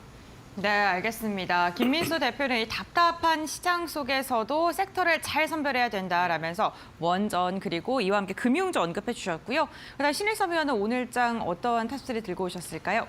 네, 바이오주 1번 타자부터 9번 타자까지 다 세팅해놓고 기다리는 상황이라 계속 순환매가 돌고 있는데 여기저기 다니면서 다 먹으면 됩니다. 자, CDMO 대장주의 초강세, 아까 바이넥스도 나왔지만 일단 삼성바이오로직스가 삼성그룹에서 지금 가장 돋보이는 지금 그 스탠스를 보이면서 지금 일단 이끌어주고 있고요. 그 다음에 ST팜이 또 초강세입니다. 지금 그 mRNA라는 지금 그 화이자와 모더나의 코로나 의약품이 나오고 난 뒤에 RNA 의약품 시장이 폭발했습니다. 그전에는 아무도 RNA를 교과서에 있지만 만들 시도조차 하지 않았지만 그런 코로나 시기에 만들었다가 대성공을 거두는 바람에 그게 폭발적인 역할을 했죠.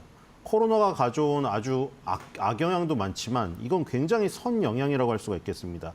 그래서 지금 ST판 같은 경우에는 올리고를 주력으로 만들면서 RNA, 지금 그 의약품의 어떤 대세로 나가는데 필요한 이 수급적인 부분을 CDMO로 제공을 하고 있고요. 그다음에 프레스티바이오로직스 같은 경우에는 프레스티바이오 파마의 지금 바이오시밀러가 굉장히 그 발전 단계가 올라가면서 그 자사 물량을 받고 있고, 바이넥스나 뭐 삼성바이오로직스 뭐 이런 것들, 삼성바이오로직스 캐파로 나가는 것이고, 바이넥스는 셀트리온이 이제 CDMO를 포기한 물량들 이런 거 받을 수가 있어서 굉장히 그 주목이 되고요. 그 다음에 이제 두 번째는 제닉입니다. 제닉이 진짜 주가가 미쳐버렸거든요. 근데 목표가는 더 미쳐버렸습니다. 지금 하나증권에서 목표 주가를 35,000원을 했는데, 물론 증권사 목표 주가 타임 호라이즌이 있지만 6개월, 12개월. 지금 과열권 87.75거든요, RSI.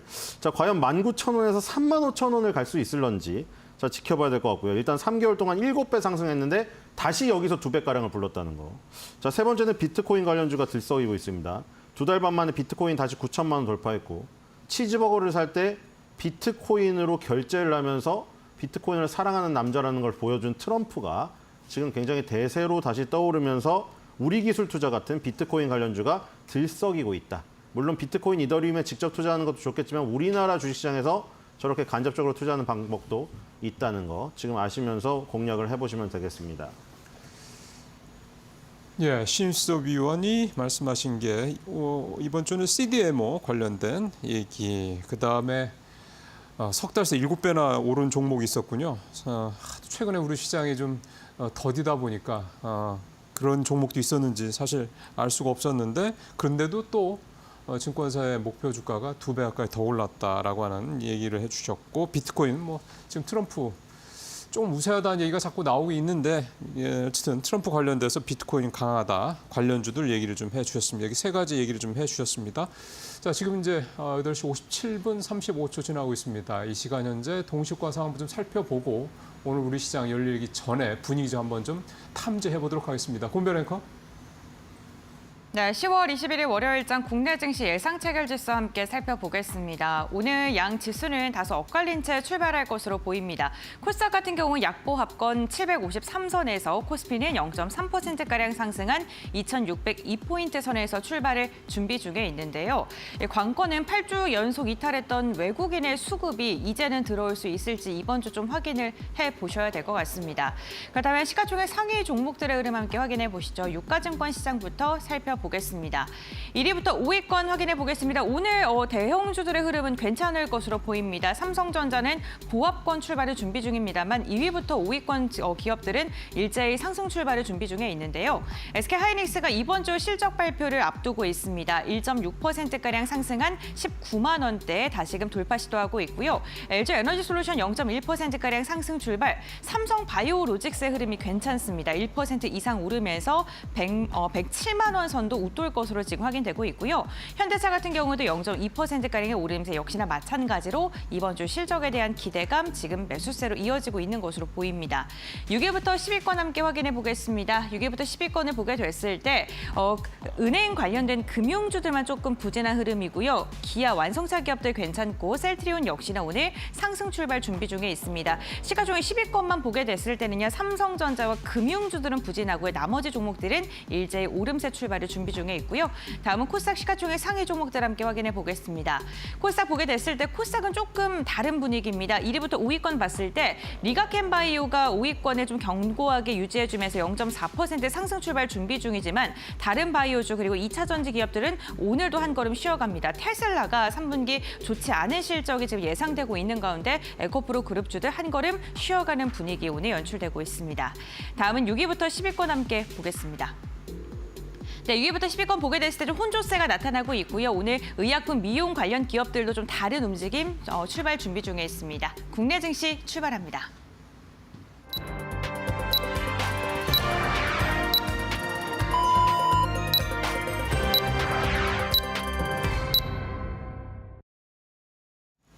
네, 10월 21일 월요일 우리 시장 이제 문을 열었습니다. 현재 9시 12초 지나고 있는 상황입니다.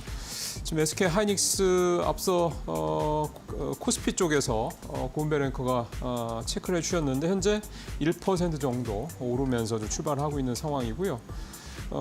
선물 쪽에서는 여전히 외국인도 좀 사고 있는 모습이 좀 나타나고 있고 지금 지수 뜬 걸 보니까 코스피 0.2% 조금 넘게 올라서 2,600선 일단 딱 찍으면서 시작을 했네요.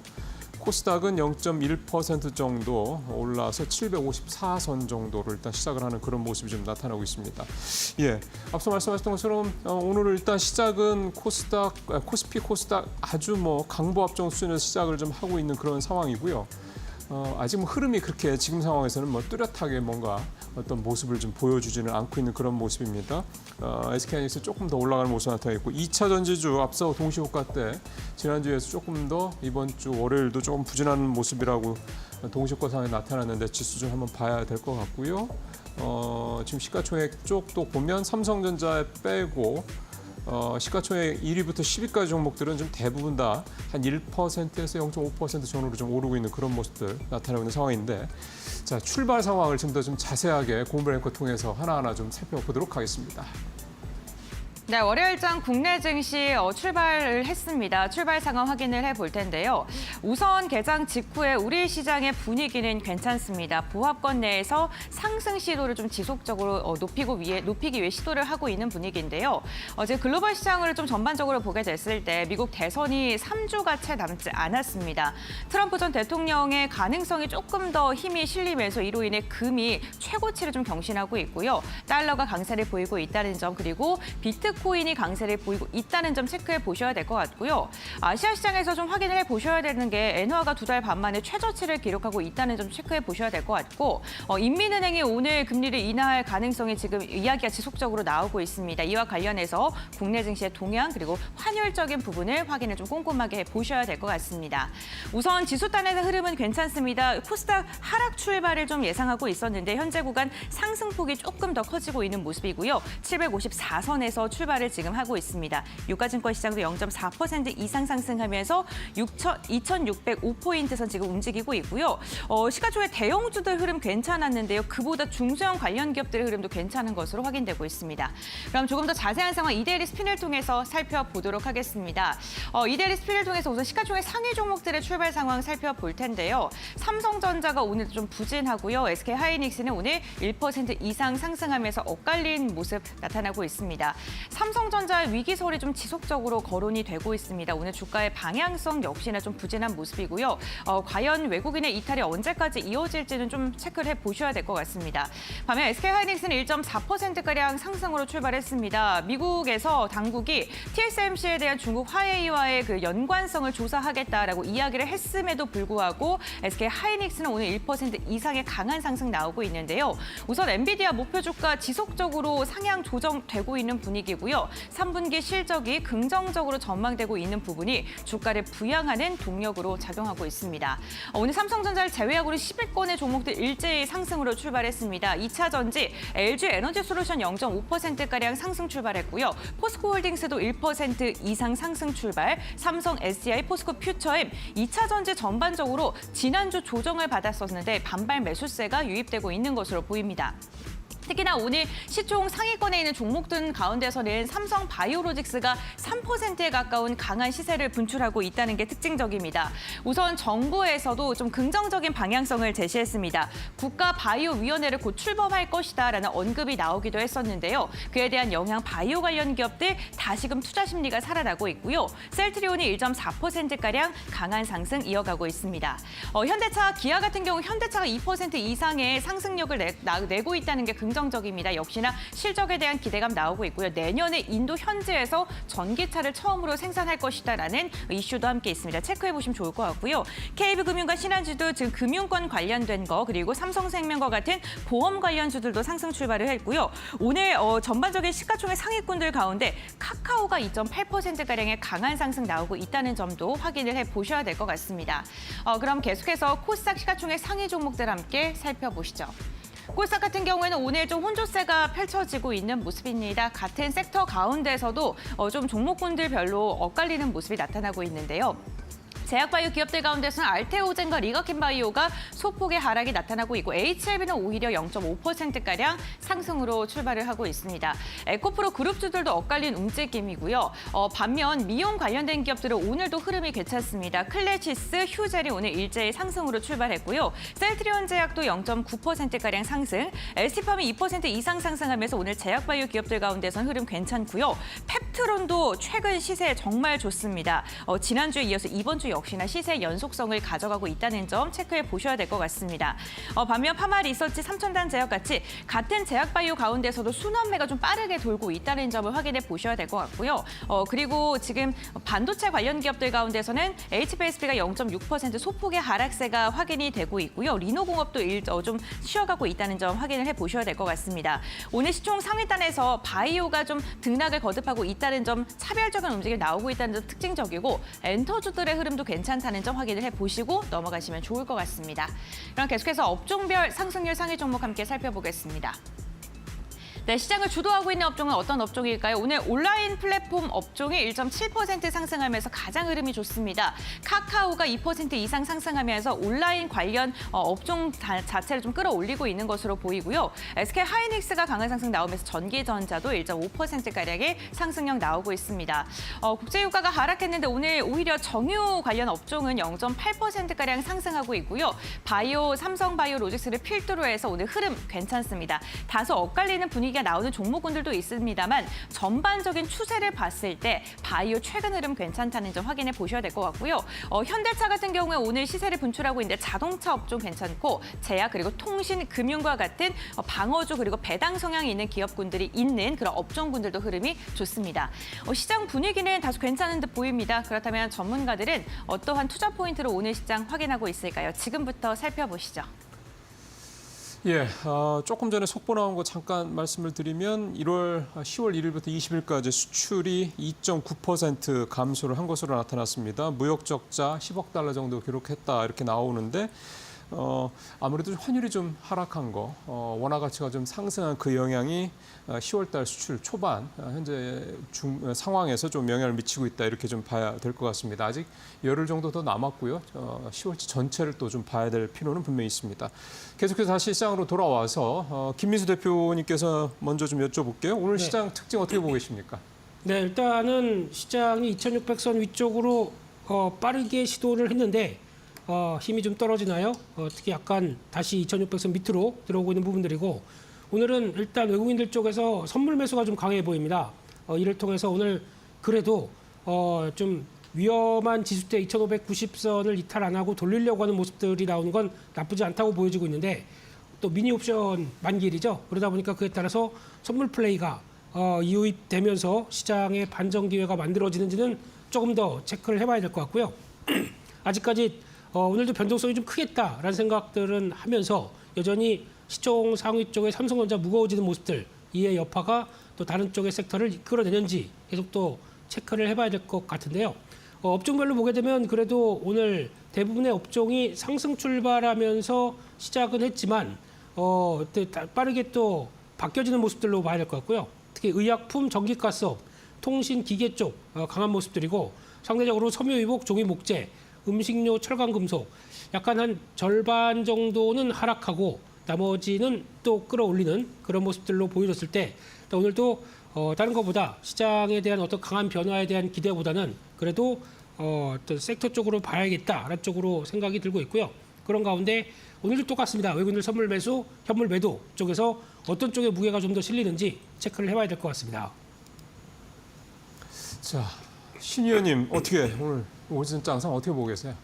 네, 뭐 제가 계속 방금바조에 대한 얘기도 드렸고 방금바조가 계속 강한 가운데 거기서 이제 빠방한 포트폴리오라고 방산바이오가 초강세를 보이고 있죠. 거기다 이제 더 크게 봐서 거대 담론으로 삼성그룹의 미래에 대해서 얘기 드렸죠. 뭐 물론 제가 무슨 예지론자도 아니고 제게 뭐 100% 맞지도 않지만 제가 보는 견해는 그겁니다. 계속 삼성그룹의 미래 그리고 이재용 회장이 할 수 있는 일. 지금의 반도체는 이재용 회장이 이룬 게 아니에요. 그러니까 지금 이미 선대에서 이뤄놓은 거를 거기서 더 이루는 거를 업적을 쌓으려니까 어려운 겁니다. 제로 베이스에서 하면 쉽죠. 지금 하나에어로스페이스 2023년 초반에 투자했으면 너무 좋았겠다. 시계를 돌리고 싶죠. 시계는 돌아가지 않습니다. 하지만 거기서 어떤 흔적을 통해 가지고 우리가 교훈을 얻을 수 있겠죠. 하나그룹이 왜 방산으로 지금 이렇게 컸죠? 바로 삼성테크인을 갖고 있던 삼성그룹에서 방산을 물려받았던 그 시점부터 지금 삼성그룹은 뭐 후회를 할지 뭐 후회를 안 할지 모르겠으나 지금 하나에어로스페이스의 주가 상황을 놓고 본다면은 지금 후회가 되는 상황이죠. 그것만 놓고 본다면 지금 바이오와 방산을 갖고 있었다면 그렇죠? 빠방한 포트폴리오의 완전 지금 대명사격이잖아요. 근데 지금 삼성 바이오로직스를 그 당시에 결국 방산을 포기한 이유가 포기는 아니고 이제 방산을 좀 하나에다가 넘겨주고 이름도 한국화약이잖아요. 그래서 이제 바이오를 신수종 사업으로 삼았죠. 그 다음에 지금의 상황에서 제가 계속 얘기 드렸는데 TSMC는 왜 저렇게 잘 갈까? 고객과 경쟁하지 않는다. 아까 전에 mRNA 얘기도 했지만 화이자나 모더나가 mRNA를 굉장히 빨리 뽑아냈잖아요. 그리고 이제 그 다음부터 뭐 방사성 의약품도 나오고 비만 치료제도 나오고 ADC 치료제가 나오고 중입자 치료가 나오고 자 무슨 이런 정말 새로운 방식의 의약품 시장이 터졌어요. 코로나 때문에. 그런데 반면 공장은 굉장히 부족하죠. 공장을 증설할 기회가 없었어요. 코로나 때문에 확 떨어져가지고. 근데 아이디어는 샘솟아 터졌죠. 그 아이디어를 실현한 공장은 없는 거죠. 태부족이에요, 태부족. 바로 지금이 바이오의 TSMC가 탄생될 수 있는 그 시점인 거예요.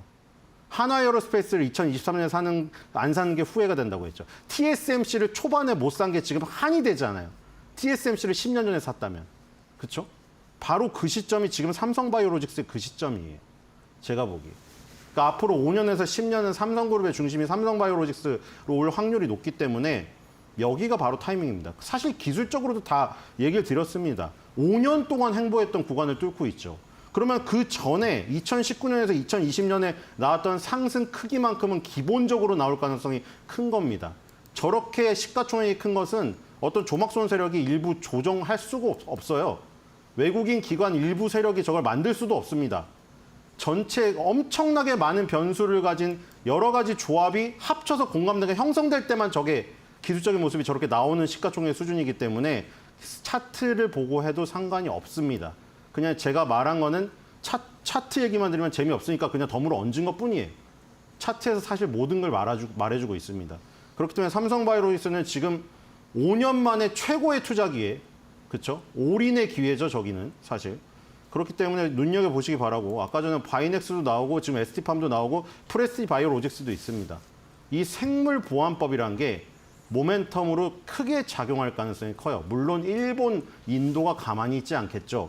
하지만 우리도 그런 저기가 있습니다. 우리도 어떤 요소가 있어요. 올리고에 강한 ST팜이라던가 캐파로 눌러버리는. 이제 이 삼성바이오로직스 이 공장 다 이 라인이죠. 이 라인에 있는 6, 7, 8, 9 뭐 다 생기면은 세계 최고의 캐파를 갖게 돼요. 이제 거기서 캐파를 다 돌려서 매출만 1위로 올라가면은 진짜 1위가 되는 거죠. 론자를 제치고. 그렇기 때문에 그런 면에서 지금 CDMO를 주목을 해야 되고 대형주 하시는 분은 삼성바이오로직스 뭐 이건 극단적인 건데 정말 빨리 빠져나오고 싶다면은 삼성전자의 손실의 절반을 털어서 삼성바이오로직스에 넣어서 50% 이상의 수익으로 거의 손실을 꽤 메꾸는 수준을 올려놓는 거. 그게 5년 내에는 뭐 아픔을 조금 줄여주는 어떤 방법이 되지 않을까 이렇게 생각이 됩니다. 예, 심수 의원, 오늘 이 생물과학과 관련돼서 또 이 CDMO 관련주들 얘기를 좀 해주셨고, 사실 삼성전자가 좀 워낙에 부진한 상황이 계속되고 있는 상황에서 삼성그룹주의 어떤 내부적인 어떤 그런 변화의 가능성들, 그게 이제 이 삼성바이오로직스를 비롯한 이 바이오 쪽으로 삼성의 어떤 그룹의 무게중심이 움직일 수도 있다라는 점, 이런 점까지 좀 다시 한번 지적을 좀 해주셨습니다. 네, 지금 시간 9시 14분 지나고 있고요. 현재 어떤 섹터들이 시장에서 또 관심 있게 좀 떠오르고 있는지 고은별 앵커가 다시 한번 또 확인을 해 주시겠습니다. 네, 국내 증시 개장한 지 14분여가 흐른 상황, 투자자들의 검색 빈도가 높은 섹터, 먼저 싱크풀을 통해 알아보도록 하겠습니다. 오늘 투자자들은 검색 직후에 원전과 관련된 검색을 가장 많이 하고 있는 것으로 확인되고 있습니다. 대통령실이 주말 사이 소형 모듈 원자로 4개를 건설하는 방안을 제11차 전력수급 기본계획에 넣을 수 있다라는 그러한 직접적인 언급을 하면서 원전 관련된 모멘텀 오늘까지도 좀 이어지고 있는 모습이고요.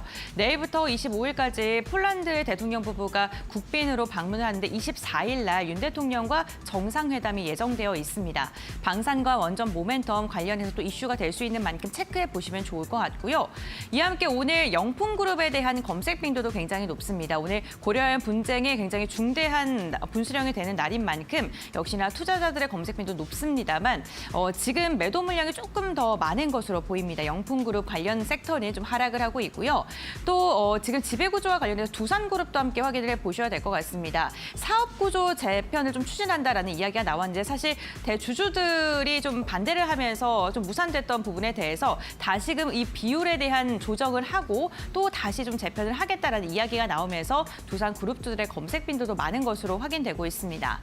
이와 함께 오늘 좀 특이한 게 엔터주들이 개장 직후부터 강한 상승 나오고 있죠. 블랙핑크 로제와 함께 브루노 마스가 신곡을 발표했다라는 소식이 전해지면서 엔터 관련 기업들 특히나 YG 플러스를 중심으로 해서 시세가 강하게 나오고 있습니다.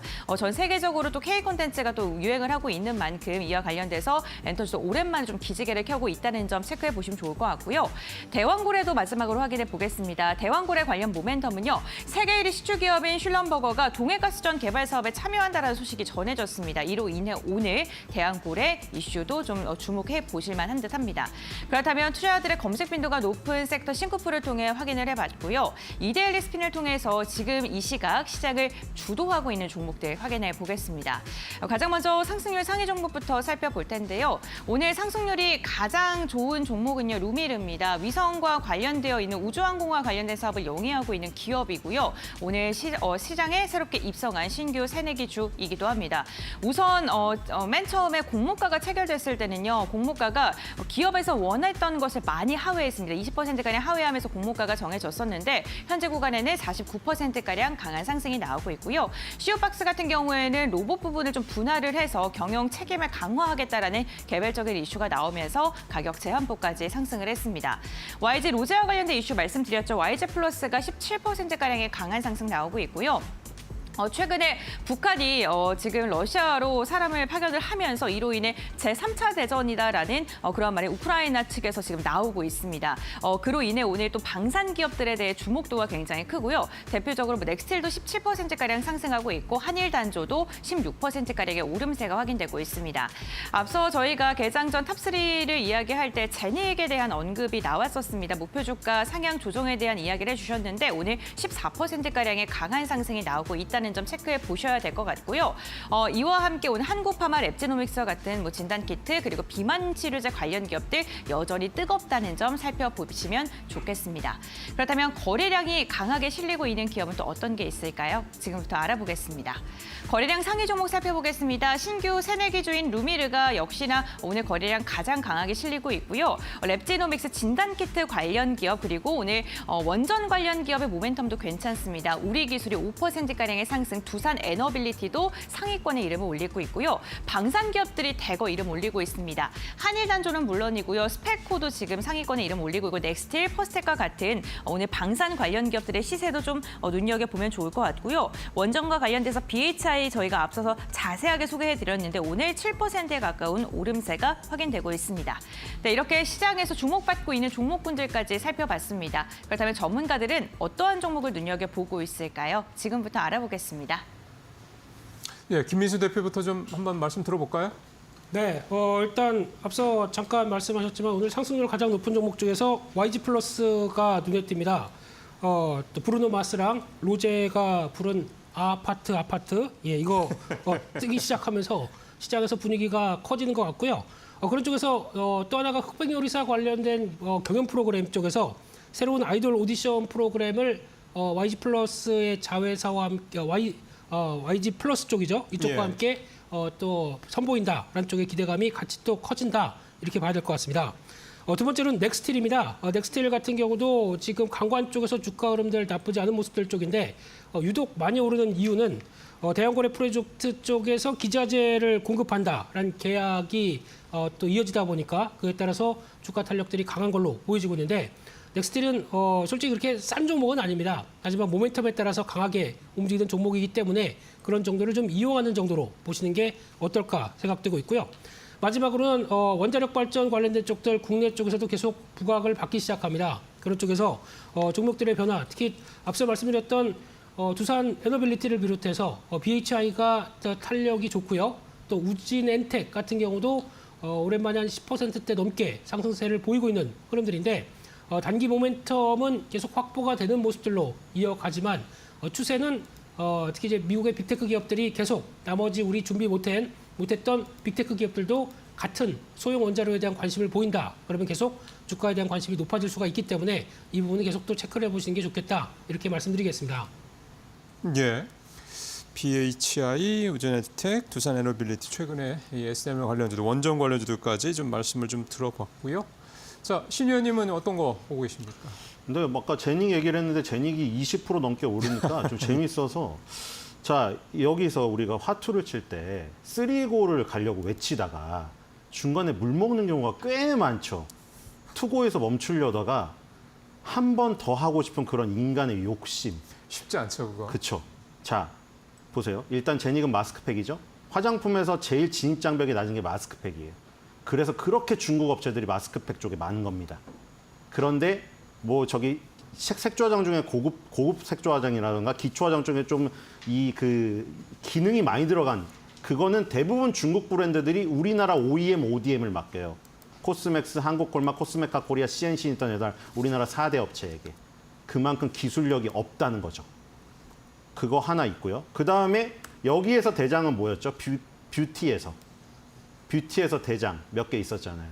실리콘투처럼 뒤에서 플랫폼 제공을 해서 지원 사격을 해주는 요런 스타일. 얘가 1등이었고 그 다음에 코스메카 코리아, CNC 인터내셔널을 먼저 꺾였어요. 그 다음에 VT, 리드샷 만든 거. 그러니까 VT, 실리콘투, 코스메카 코리아가 가장 강했어요. 이 세 개가 각 분야에서. 근데 지금 어떻게 됐느냐? 코스메카 코리아 지금 약간 장대 음봉 나오기 시작하고 있고요. 그 다음에 이 코스메카 코리아의 이 미국 회사 잉그루드랩은 이미 20개월 전이 붕괴되는 하락세가 지금 5개월 연속 나오고 있습니다. 그 다음에 코스메카 코리아랑 경쟁하는 CNC 인터내셔널 얘도 지금 20개월 전까지 갔어요. 그리고 VT도 뭔가 지금 고점에서 힘들어하죠. 제가 이 고점 역사적으로 4개의 고점에 지금 걸려 있잖아요. 20년간 동안 지금 VT는 중간에 회사가 막 이름이 많이 바뀌었어요. 그래서 저기서 지금 못 뚫으면은 꺾이는 이 분위기. 지금 전체적으로 다 꺾이고 있죠. 아이패밀리 SC 김태욱 씨가 열심히 힘을 쓰지만 주가는 역시 20개월 선까지 어느덧 다 내려왔습니다. 올라간 시점까지 내려갔죠. 자, 여기서 왜 그 3고 얘기를 드렸느냐? 자, 요즘에 이제 그 화장품 애널리스트들은 대부분 여성 애널리스트 분들이 많아요. 아무래도 관심이 많고 그쪽 분야를 많이 하니까. 반도체 애널리스트는 여성 애널리스트 분들이 거의 없잖아요. 근데 지금 예를 들어서 코스메카 코리아가 이 OEM, ODM에서 주도를 했어요.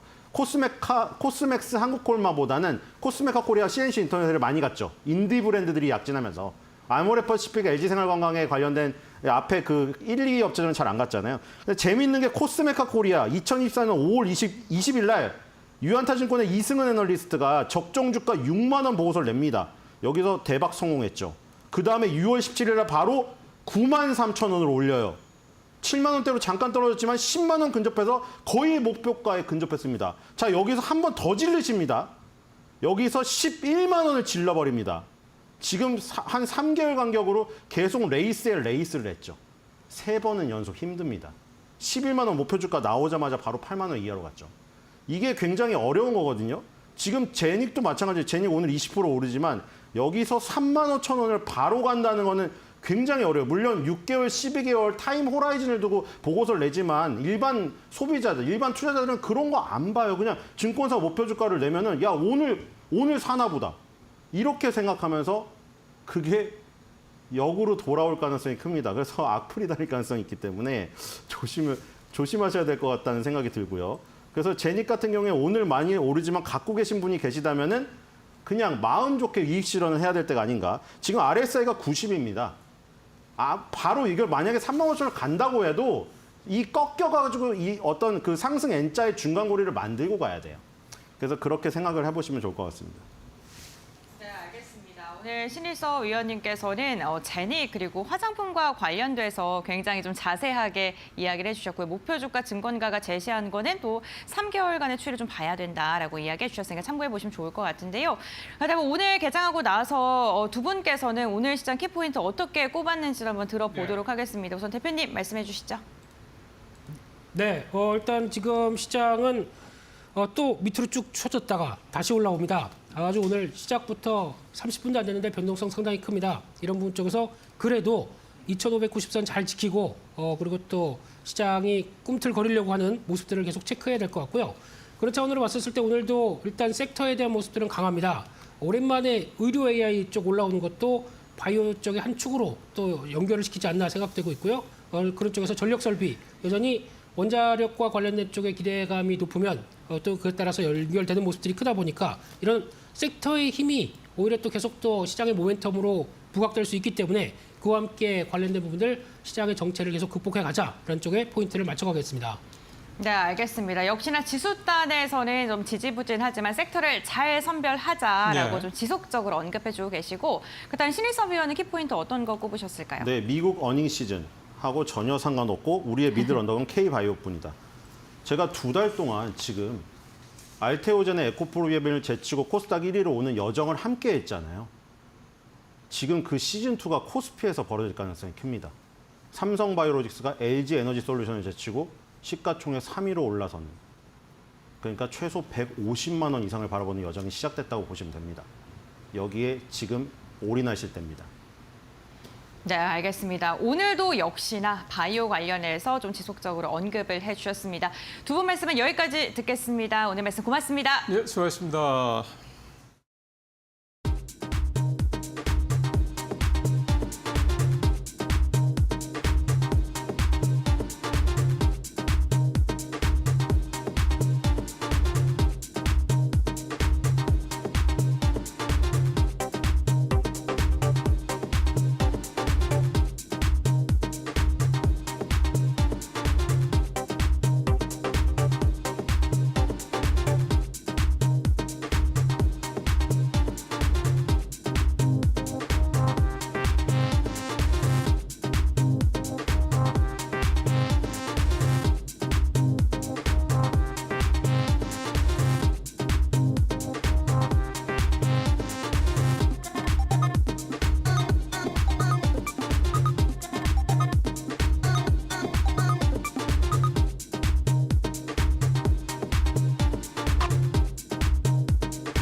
예, 오늘장 선발 종목 들어갈 거고요. 지금 잠깐 수출 얘기 조금만 더 부연해서 좀 설명드리고 마무리하겠습니다. 반도체가 36%가 늘어나서 두 자릿수 증가를 이어가고 있다는 말씀을 드리고 승용차, 선박, 무선통신, 즉 휴대폰 쪽은 두 자릿수 하락을 10월 20일까지 이번 달 들어서 좋지 않고요.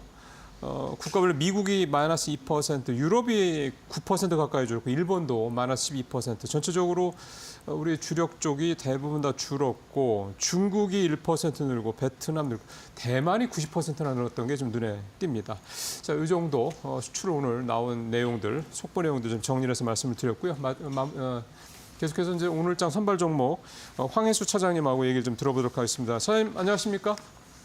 네, 안녕하세요. 예, 오늘 선발 종목 뭐 준비하십니까? 삼성중공업 말씀드리겠습니다. 네.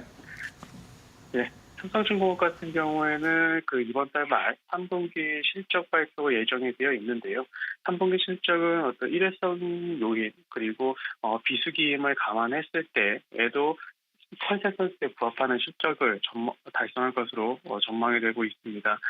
동사 같은 경우는 실적 모멘텀이 올해 3분기를 저점으로 4분기부터 즉 올해 영업이익부터 향후 3년간 꾸준하게 큰 폭의 성장이 기대된다는 점이 긍정적이다라고 말씀드릴 수가 있겠는데요.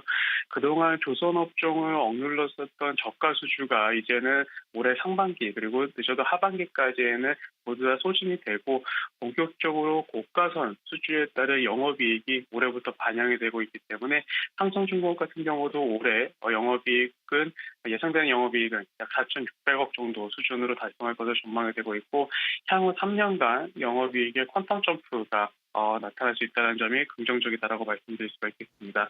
동사 같은 경우는 LNG선에서 가장 큰 강점을 보이고 있는 상황인데요.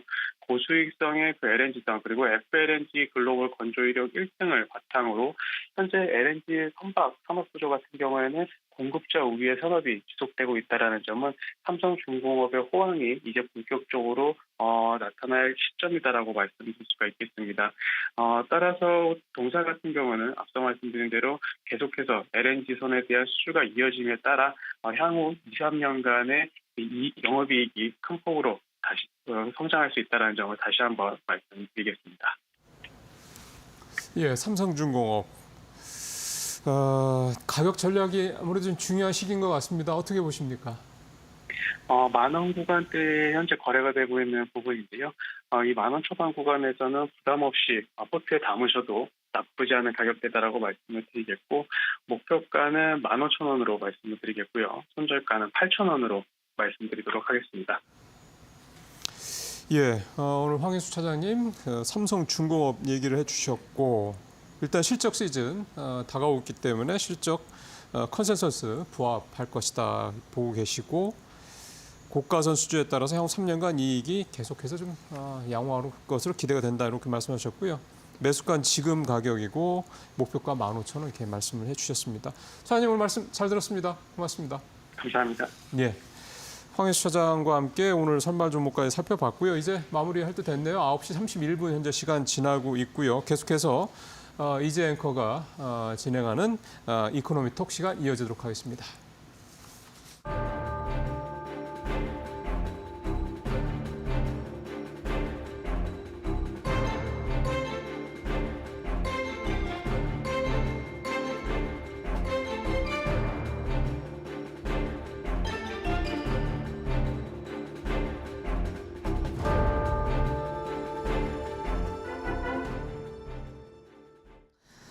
네, 주간 전시 5원 시작을 하겠습니다. 아무래도 이번 주 역시 실적 발표의 묘미는 기술주와 그리고 반도체에 있다 이렇게 얘기해 볼 수 있을 것 같고요. 미국은 어닝 시즌 보내고 있는데 서프라이즈 기록을 하고 있는 상황이거든요. 전반적인 부분. 그리고 이번 주 같은 경우에는 23일 테슬라, 24일 아마존 실적 발표를 하는데 이런 기업들의 실적이 어떻게 나오느냐에 따라서 또 실적이 분수령이 될 전망입니다. 굉장히 중요한 한 주다 이렇게 얘기를 해볼 수 있을 것 같습니다. 자, 오늘 이번 주 증시 전략을 짤 때 뭘 고려를 해야 될지 그 부분에 대해서 다뤄드립니다. 미디어스피어 강정수 박사와 함께 알아보도록 하겠습니다. 박사님 어서 오십시오. 안녕하세요. 네, 반갑습니다. 자, 이번 주는 투자자들이 단연 주목하는 기업이 테슬라일 것 같습니다. 실적 발표 앞두고 있는데 앞서서 로보택시에 대한 실망 매물이 어느 정도 좀 있었거든요. 네. 그래서 테슬라의 실적에 대한 중요성이 더 커졌다라고 볼 수 있을 것 같습니다. 어떤 게 주요 포인트인가요? 예. 보통 기관 투자자들은 현재까지는 전체적으로는 딱 하나만 봅니다. 자동차 부분의 총 수익률. 그러니까 전체 2024년 2분기 수익률을 우리가 보면은 전체 수익률은 1분기 대비해서 증가했어요. 예. 그런데 자동차 부분은 감소했습니다. 그래서 대단히 그 당시에도 실망 매물이 많이 나왔었거든요.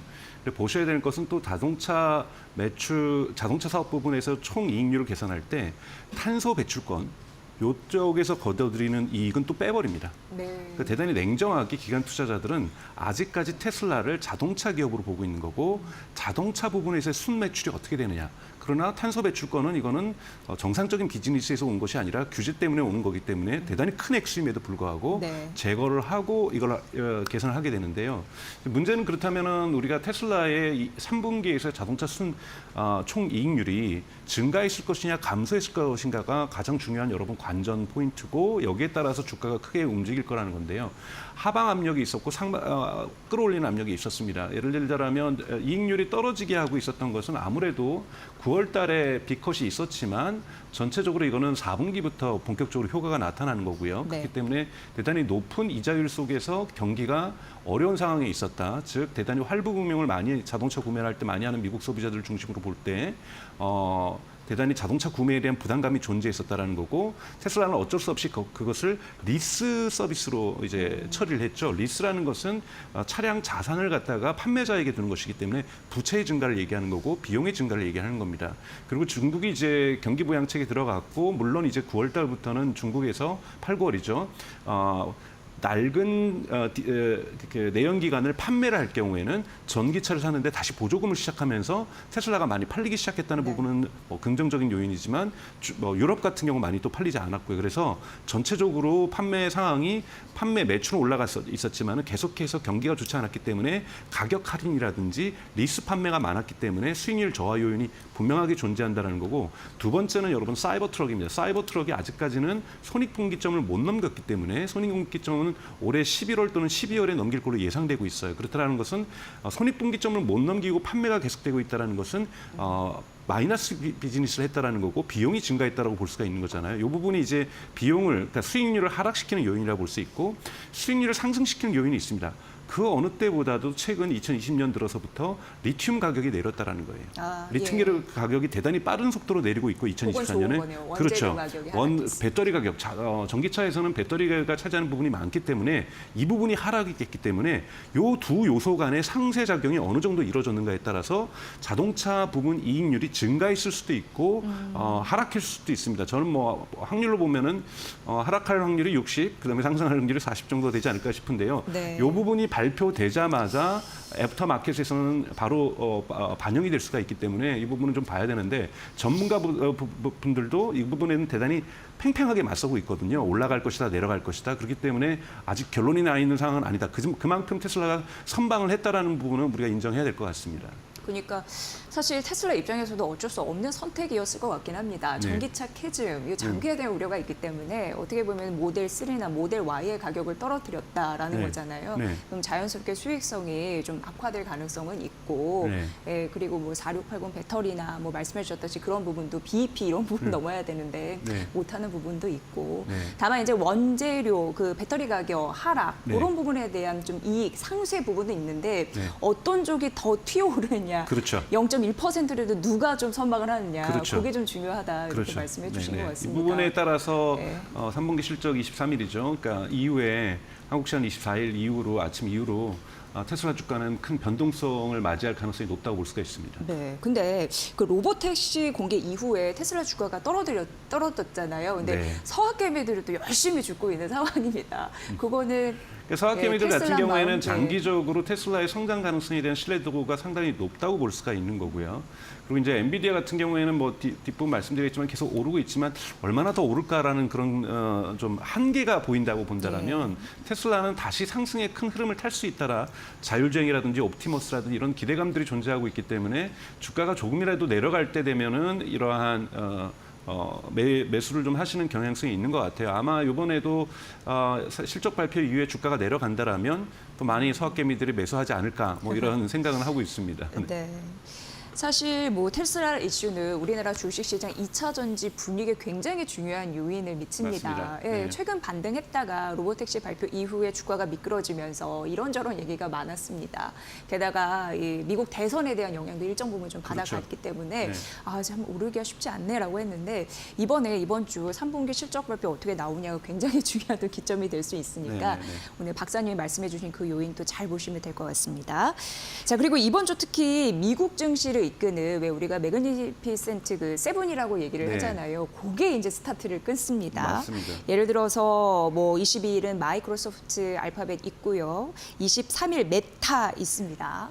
어떤 걸 주안점으로 좀 볼까요? 우선은 AI에 대한 투자도 이들 4대 기업이 가장 크게 AI 투자를 전 세계에서 많이 합니다. 마이크로소프트, 알파벳, 메타, 그다음에 아마존. 이 4대 기업이 예를 들자면은 2023년 엔비디아의 H100 그 칩을 40%를 샀거든요. 그 정도로 AI 투자를 많이 하고 있다라는 거고 월가에서 기대하는 것은 자꾸 이제 불만은 2분기 실적 발표 때 월가에서 공통적으로 나왔던 언론 보도는 도대체 AI 매출은 어디 있느냐? 네.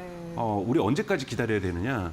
이런 부분들이 있는데 사실은 메타라든지 구글 같은 경우에는 꾸준히 AI를 활용해서 광고 효율성을 증대시키면서 광고주들을 만족시키면서 광고 매출이 크게 늘고 있습니다.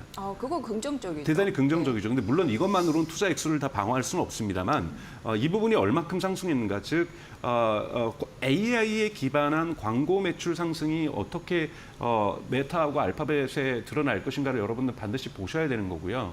근데 이제 알파벳은 계속해서 발목을 잡는 것이 있죠. 바로 미국하고 유럽에서 반독점 논쟁에 대단히 깊게 들어가 있다라는 거고 쉽게 빠져나오진 못할 거라고 지금 예상을 하고 있다라는 거죠. 이거는 미국 대선 결과와 관계없이 이미 미국에서 법원 판결이 시작됐기 때문에 벌써 1심에서 졌죠. 그래서 반독점 이 규제를 받기 시작할 수밖에 없는 상황이고 이게 2심, 3심 올라가는 것은 연방 정부의 어떠한 선거 결과하고 무관하게 작동할 수 있는 것이기 때문에 알파벳 같은 경우는 대단히 어려운 처지에 속했다. 그리고 유럽연합 같은 경우에도 최근에 집행부가 바뀐 상황에서도 반독점 소송이 좀 진행되고 있기 때문에 좋지 않다. 그렇기 때문에 구글, 알파벳 같은 경우에는 어느 정도 기업 분할 가지도 충분히 2, 3년 안에 예상될 수가 있기 때문에 이 부분에 대한 우려를 컨퍼런스 콜에서 얼마나 경영진들이 투자자들의 질의응답 속에서 깔끔하게 정리해 줄 것인가, 가이던스를 줄 것인가, 오히려 매출 증가에 대한 가이던스보다는 반독점 소송에 있어서 구글이 어떤 입장이고 어떻게 방어할 거다라는 전략을 만약에 명확하게 전략을 제시해 준다면 투자자들은 만족할 것이고요. 그래서 알파벳 또한 이 컨퍼런스 이번 거에 따라서 주가가 많은 변동성을 보일 거라고 보고 있고요. 메타는 아마 긍정적인 영향을 보이지 않을 거라고 싶고요. 그다음에 마이크로소프트 같은 경우는 이제는 시금석은 이제 마이크로소프트의 애저 부분이 이제 계속해서 매출이 성장하고 있는데요. 어느 정도 이제 큰 폭으로 성장하는 건 없을 것 같고요. 미세하게 좀 성장을 하지 않을까, 상대적으로 작게 성장하지 않을까라고 하는데 많은 투자자들이 기대하는 것은 이제 애저, 즉 클라우드 서비스 말고 본 서비스인 오피스라든지 이러한 기업용 엔터프라이즈 부분에서 AI 매출이 좀 증가를 해줘야 되는데 이 부분이 어떻게 전체 엔터프라이즈 매출, 소프트웨어 매출을 증가시킬 수 있을 것인가를 마이크로소프트가 이제는 보여줘야 된다고 보고요. 이 부분이 보여지지 않는다라면 여러분 8월 2일자로 파이낸셜 타임즈, 블룸버그, CNN 뭐 모든 미국의 경제지들이 월가의 그 인내심이 바닥을 치고 있다라고 보도를 했었거든요. 그때가 다 막 2분기 실적 발표된 그 다음 주였습니다. 이번에도 만약에 그런 사태가 일어날 수가 있는 거거든요. 이것들이 이제 주가를 많이 떨어뜨렸던 요인이기 때문에 월가가 IB 지금 기관 투자자들이 기대하는 것은 명확하게 이렇게 천문학적인 액수의 AI 투자를 하고 있다라면 여기에 대한 매출이 2024년에는 나지 않더라도 2025년에 대한 가이던스를 명확하게 달라나는 건데 이번 컨퍼런스 콜에서는 2분기 때는 못 줬다라면 3분기 컨퍼런스 콜에서는 2025년에 대한 매출 가이던스를 명확하게 밝혀줘야 되는 거고 이 세 기업이 이것을 밝혀준다라면 주가의 호재로 작동하겠지만 만약에 그렇지 못하다라면 되게 또 월가와의 기관 투자자들의 어떤 실망감을 크게 만들어낼 거라고 보고 있습니다. 네, 뭐 전반적으로 메타는 최근 한 달간 7% 정도 상승을 했고, 좋죠. 알파벳, 그러니까 구글의 모회사죠. 여기는 뭐 클라우드 매출 성장은 됐으나 반독점 이슈가 있다. 그리고 MS, 마이크로소프트 같은 경우는 최근 주가는 정체돼 있는데 이번 실적에서 향후 데이터를 제시할지 이런 관전 포인트가 있다라고 말씀해 주셨습니다. 잘 보셔야 될 것 같아요. 이게 모여가지고 이제 전반적인 실적의 분위기를 좌우할 것으로 보입니다. 지금 AI 반도체 관련 기업들 정말 희비가 엇갈리고 있는 상황인데 그래서 이런 얘기가 나오고 있습니다. 양극단에서 양극화가 나타나고 있다. 어떻게 보세요? 양극화 나타나고 있는 건 맞습니다. 사실 엔비디아하고 TSMC가 한 판을 주도하고 있었고 그리고 한 축을 또 같이 함께 주도하고 있었던 ASML에 대한 주가가 지금 빠지고 있는 것은 ASML 같은 경우 여러분 보셔야 될 것이 2분기 때 전체 매출의 중국 판매 그 중국 부분이 40%였어요. 그런데 이번에 여러분 아시는 것처럼 ASML의 주가가 폭락한 것은 CEO가 2025년에 가이던스를 주면서 우리가 전체 중국에서 차지하는 매출이 이제 40%에서 20%로 줄어들 것이다.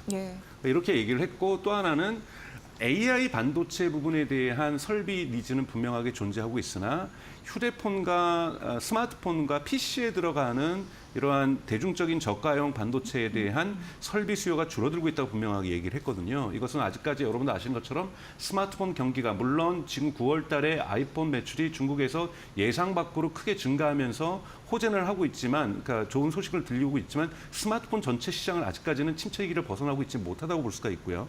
PC 시장도 AI PC, 온디바이 AI 뭐 이런 얘기 나오고 있지만 PC 시장도 지금 살아나고 있지 못한 상황에서 AI 반도체로 쏠리고 있고 이 부분에서 중국 매출이 떨어지고 있는 ASMR이 존재하고 있는 거고요. 하지만 그 다음에 있었던 바로 TSMC 실적 발표에서 여러분은 확인하셨던 것처럼 TSMC 같은 경우에는 대단히 매출 증가율이 대단히 좋다. 왜? 중국 의존도가 낮기 때문인 거고요. TSMC의 전체 매출의 51%가 AI 칩에서 나오고 있다는 것. 이건 전체적으로 지금 칩에서도 양극화가 이루어지고 있다는 겁니다. 기업으로도 지금 볼 때 TSMC라든지 엔비디아라든지 또는 과거 ASML까지 함축으로 해서 계속해서 성장한 한 축이 있었고 또 마이크론까지 여기 들어갈 수도 있겠죠. 근데 한 축에 침체되고 있었던 것은 인텔이 분명하게 존재하고 있고 이제는 삼성전자가 거기에 합류를 하고 있다라면 칩의 종류에 있어서도 AI 칩은 계속해서 호황세를 겪고 있지만 지금 PC 칩과 스마트폰에 들어가는 칩들 이런 부분들은 되게 어려운 상황 속에 있다. 그래서 이러한 칩 시장들도 서로 좀 양극화되고 있다라고 볼 수가 있습니다. 네. 주말 사이에 이렇게 기사를 보니까 참 이런 얘기 많이 나왔습니다. 그 팀 엔비디아라는 얘기를 쓰던데 굉장히 결속력이 강해져서 다른 기업이 침범할 그런 영역이 거의 없다. 뭐 이런 얘기도 나오더라고요. 예를 들어서 이제 엔비디아는 설계고 SK 하이닉스는 맞춤형 그 반도체고 TSMC는 파운드리다 보니까 계속 이런 추세 좀 이어질 수 있을지 그런 생각이 들었어요. 엔비디아에 대해서 뭐 뱅크 오브 아메리카가 어젯밤에 지난 발표를 했던 것은 주가가 $190까지 갈 수 있다는 얘기. 물론 이거는 뱅크 오브 아메리카의 입장인 거고 아마 모건 스탠리라든지 이런 쪽은 $150라든지 좀 되게 기관 투자자들의 평가들이 대단히 극단적으로 좀 갈리고 있는 상황입니다. 그거는 이제 한쪽에서는 쉽게 말해서 알파벳, 구글, 알파벳, 아마존, 마이크로소프트, 메타 이들이 전체 H100 매출의 40%를 차지하고 있는데 이들이 이미 충분히 투자 다 했다라고 주장하는 쪽. 더 이상 구매를 이렇게 대규모로 안 할 것이다. 그래서 구매가 하더라도 그냥 지난 분기 대비 작년 대비 조금 더 할 것이다. 즉 2023년 2분기 때 겪었던 놀라운 폭의 성장은 이제는 다시는 일어나지 않을 것이다. 라는 주장이 있는 거고 아니다. 아직까지 AI는 이제 막 시작되었으니 계속해서 이번에 블랙웰이 나와도 대규모로 이들이 구매를 할 것이고 당분간 흔히 말하는 오버인베스트, 즉 과잉 투자는 지속될 가능성이 있다. 이런 빅테크들에 의해서. 그리고 빅테크들이 끝나도 나머지 기업들도 이제는 사들일 거기 때문에 과잉 투자가 AI에 대한 과잉 투자는 분명히 존재하고 있습니다. 왜냐하면 막 저커버그는 뭐라고 얘기를 했냐면 메타의 CEO는 과소 투자의 위험성이 과잉 투자의 위험성보다 크다라고 얘기를 했거든요. 그렇기 때문에 지금은 과잉 투자라는 걸 인정하고 계속해서 과잉 투자를 하겠다라는 기조를 빅테크들이 이어나가고 있기 때문에 이 부분이 꺾이냐 안 꺾이냐가 되게 중요합니다. 만약에 그래서 저는 엔비디아의 실적 반등은 어디에 연동되냐면 메타와 마이크로소프트와 구글과 아마존의 그 발표에 연동이 된다는 거예요. 그들이 만약에 가이던스의 내년에 있어서 AI 투자를 조금이라도 줄이겠다고 발표하는 순간 엔비디아의 주가는 떨어질 수밖에 없는 거죠. 왜냐하면 주 고객이 내년도 구매 물량을 줄이겠다는 뜻인 거거든요. 그래서 이걸 지켜보셔야 된다는 거고 그래서 엔비디아는 독립적으로 평가하는 것이 아니라 바로 빅테크 4, 이 4개 기업, 이 4개 기업이 2025년에 대한 투자 가이던스를 3분기 실적 발표에서 특히 어닝콜 그 Q&A 시간에 어떻게 밝히는가에 따라서 엔비디아 주가는 바로 저는 미리 결정을 한다고 볼 수가 있다고 볼 수가 있어요. 그래서 물론 뭐 블랙웰이 4분기에 나온다 그랬는데 블랙웰이 4분기에 안 나온다라는 이런 사고가 일어난다면 또 주가가 문제가 있을 수가 있고요. 이것도 분명히 3분기 어닝콜에서 블랙웰의 이번에는 구체적인 이 출하 시점을 분명하게 엔비디아가 밝힐 거라고 봐요. 그것이 11월이면 가장 좋은 거고 12월이라면 시장이 조금 실망을 할 거고 뭐 내년 1분기로 연기된다 이러면 대단히 큰 실망이 이루어질 거라고 보고 있습니다. 그래서 두 가지 포인트. 블랙웰의 구체적인 10월, 11월 이제 10월은 다 갔으니까 11월, 12월 이 중에 언제일 것인가. 그리고 이것이 두 번째고 첫 번째는 엔비디아의 실적 발표보다 먼저 일어나는 이 4개 기업의 2025년 투자 가이던스가 어떻게 되느냐. 이걸 가지고 엔비디아의 어떠한 주가의 방향성은 결정될 수 있다고 보고 있습니다. 굉장히 중요합니다. 이 매그니피센트 그 세븐의 마지막 주자가 어떻게 보면 엔비디아인데, 그러니까 실적 발표 기준으로 네. 그게 이제 11월 14일, 그러니까 2주 뒤에 공개가 되거든요. 가장 늦게 하죠. 네, 근데 어쨌든 그 말씀해주신 그 기업들, 이번 주에 실적 발표되는 기업들이 다 연쇄적으로 체인으로 맞물려 있어서 네. AI 전반적으로 반도체 그 겨울인지 봄인지 그걸 좀 확인할 수 있는 데이터이기 때문에 이게 우리 시장에도 직접적으로 연결이 된다라는 점에서 오늘 잘 분석을 해주셨습니다. 네. 판단해 보시면 될 것 같고요. 자, 미디어스피어 강정수 박사와 주간 증시 오은 함께했으니까 요소들 잘 챙겨서 국내 증시 낙수 효과 혹시 피해가 있을지 이런 부분까지 꼼꼼히 따져보시면 좋을 것 같습니다. 박사님 잘 들었습니다. 고맙습니다. 네, 지금 뭐 국내 증시가 저조한 수익률을 보이잖아요. 그래서 어떻게 보면은 다시금 좀 해외로 가자 이런 분위기는 형성되고 있는 것 같습니다. 하지만 코스피 시장 전반적으로 실적 불확실성 속에서도 이 자동차, 철강, 조선, 은행 섹터는 실적 대비 저평가되어 있다라고 하니까 그런 전략 이어서 저희가 잠시 후에 마켓나우 2부에서 전해드리도록 하겠습니다. 네, 이후에 좀 뵙겠습니다.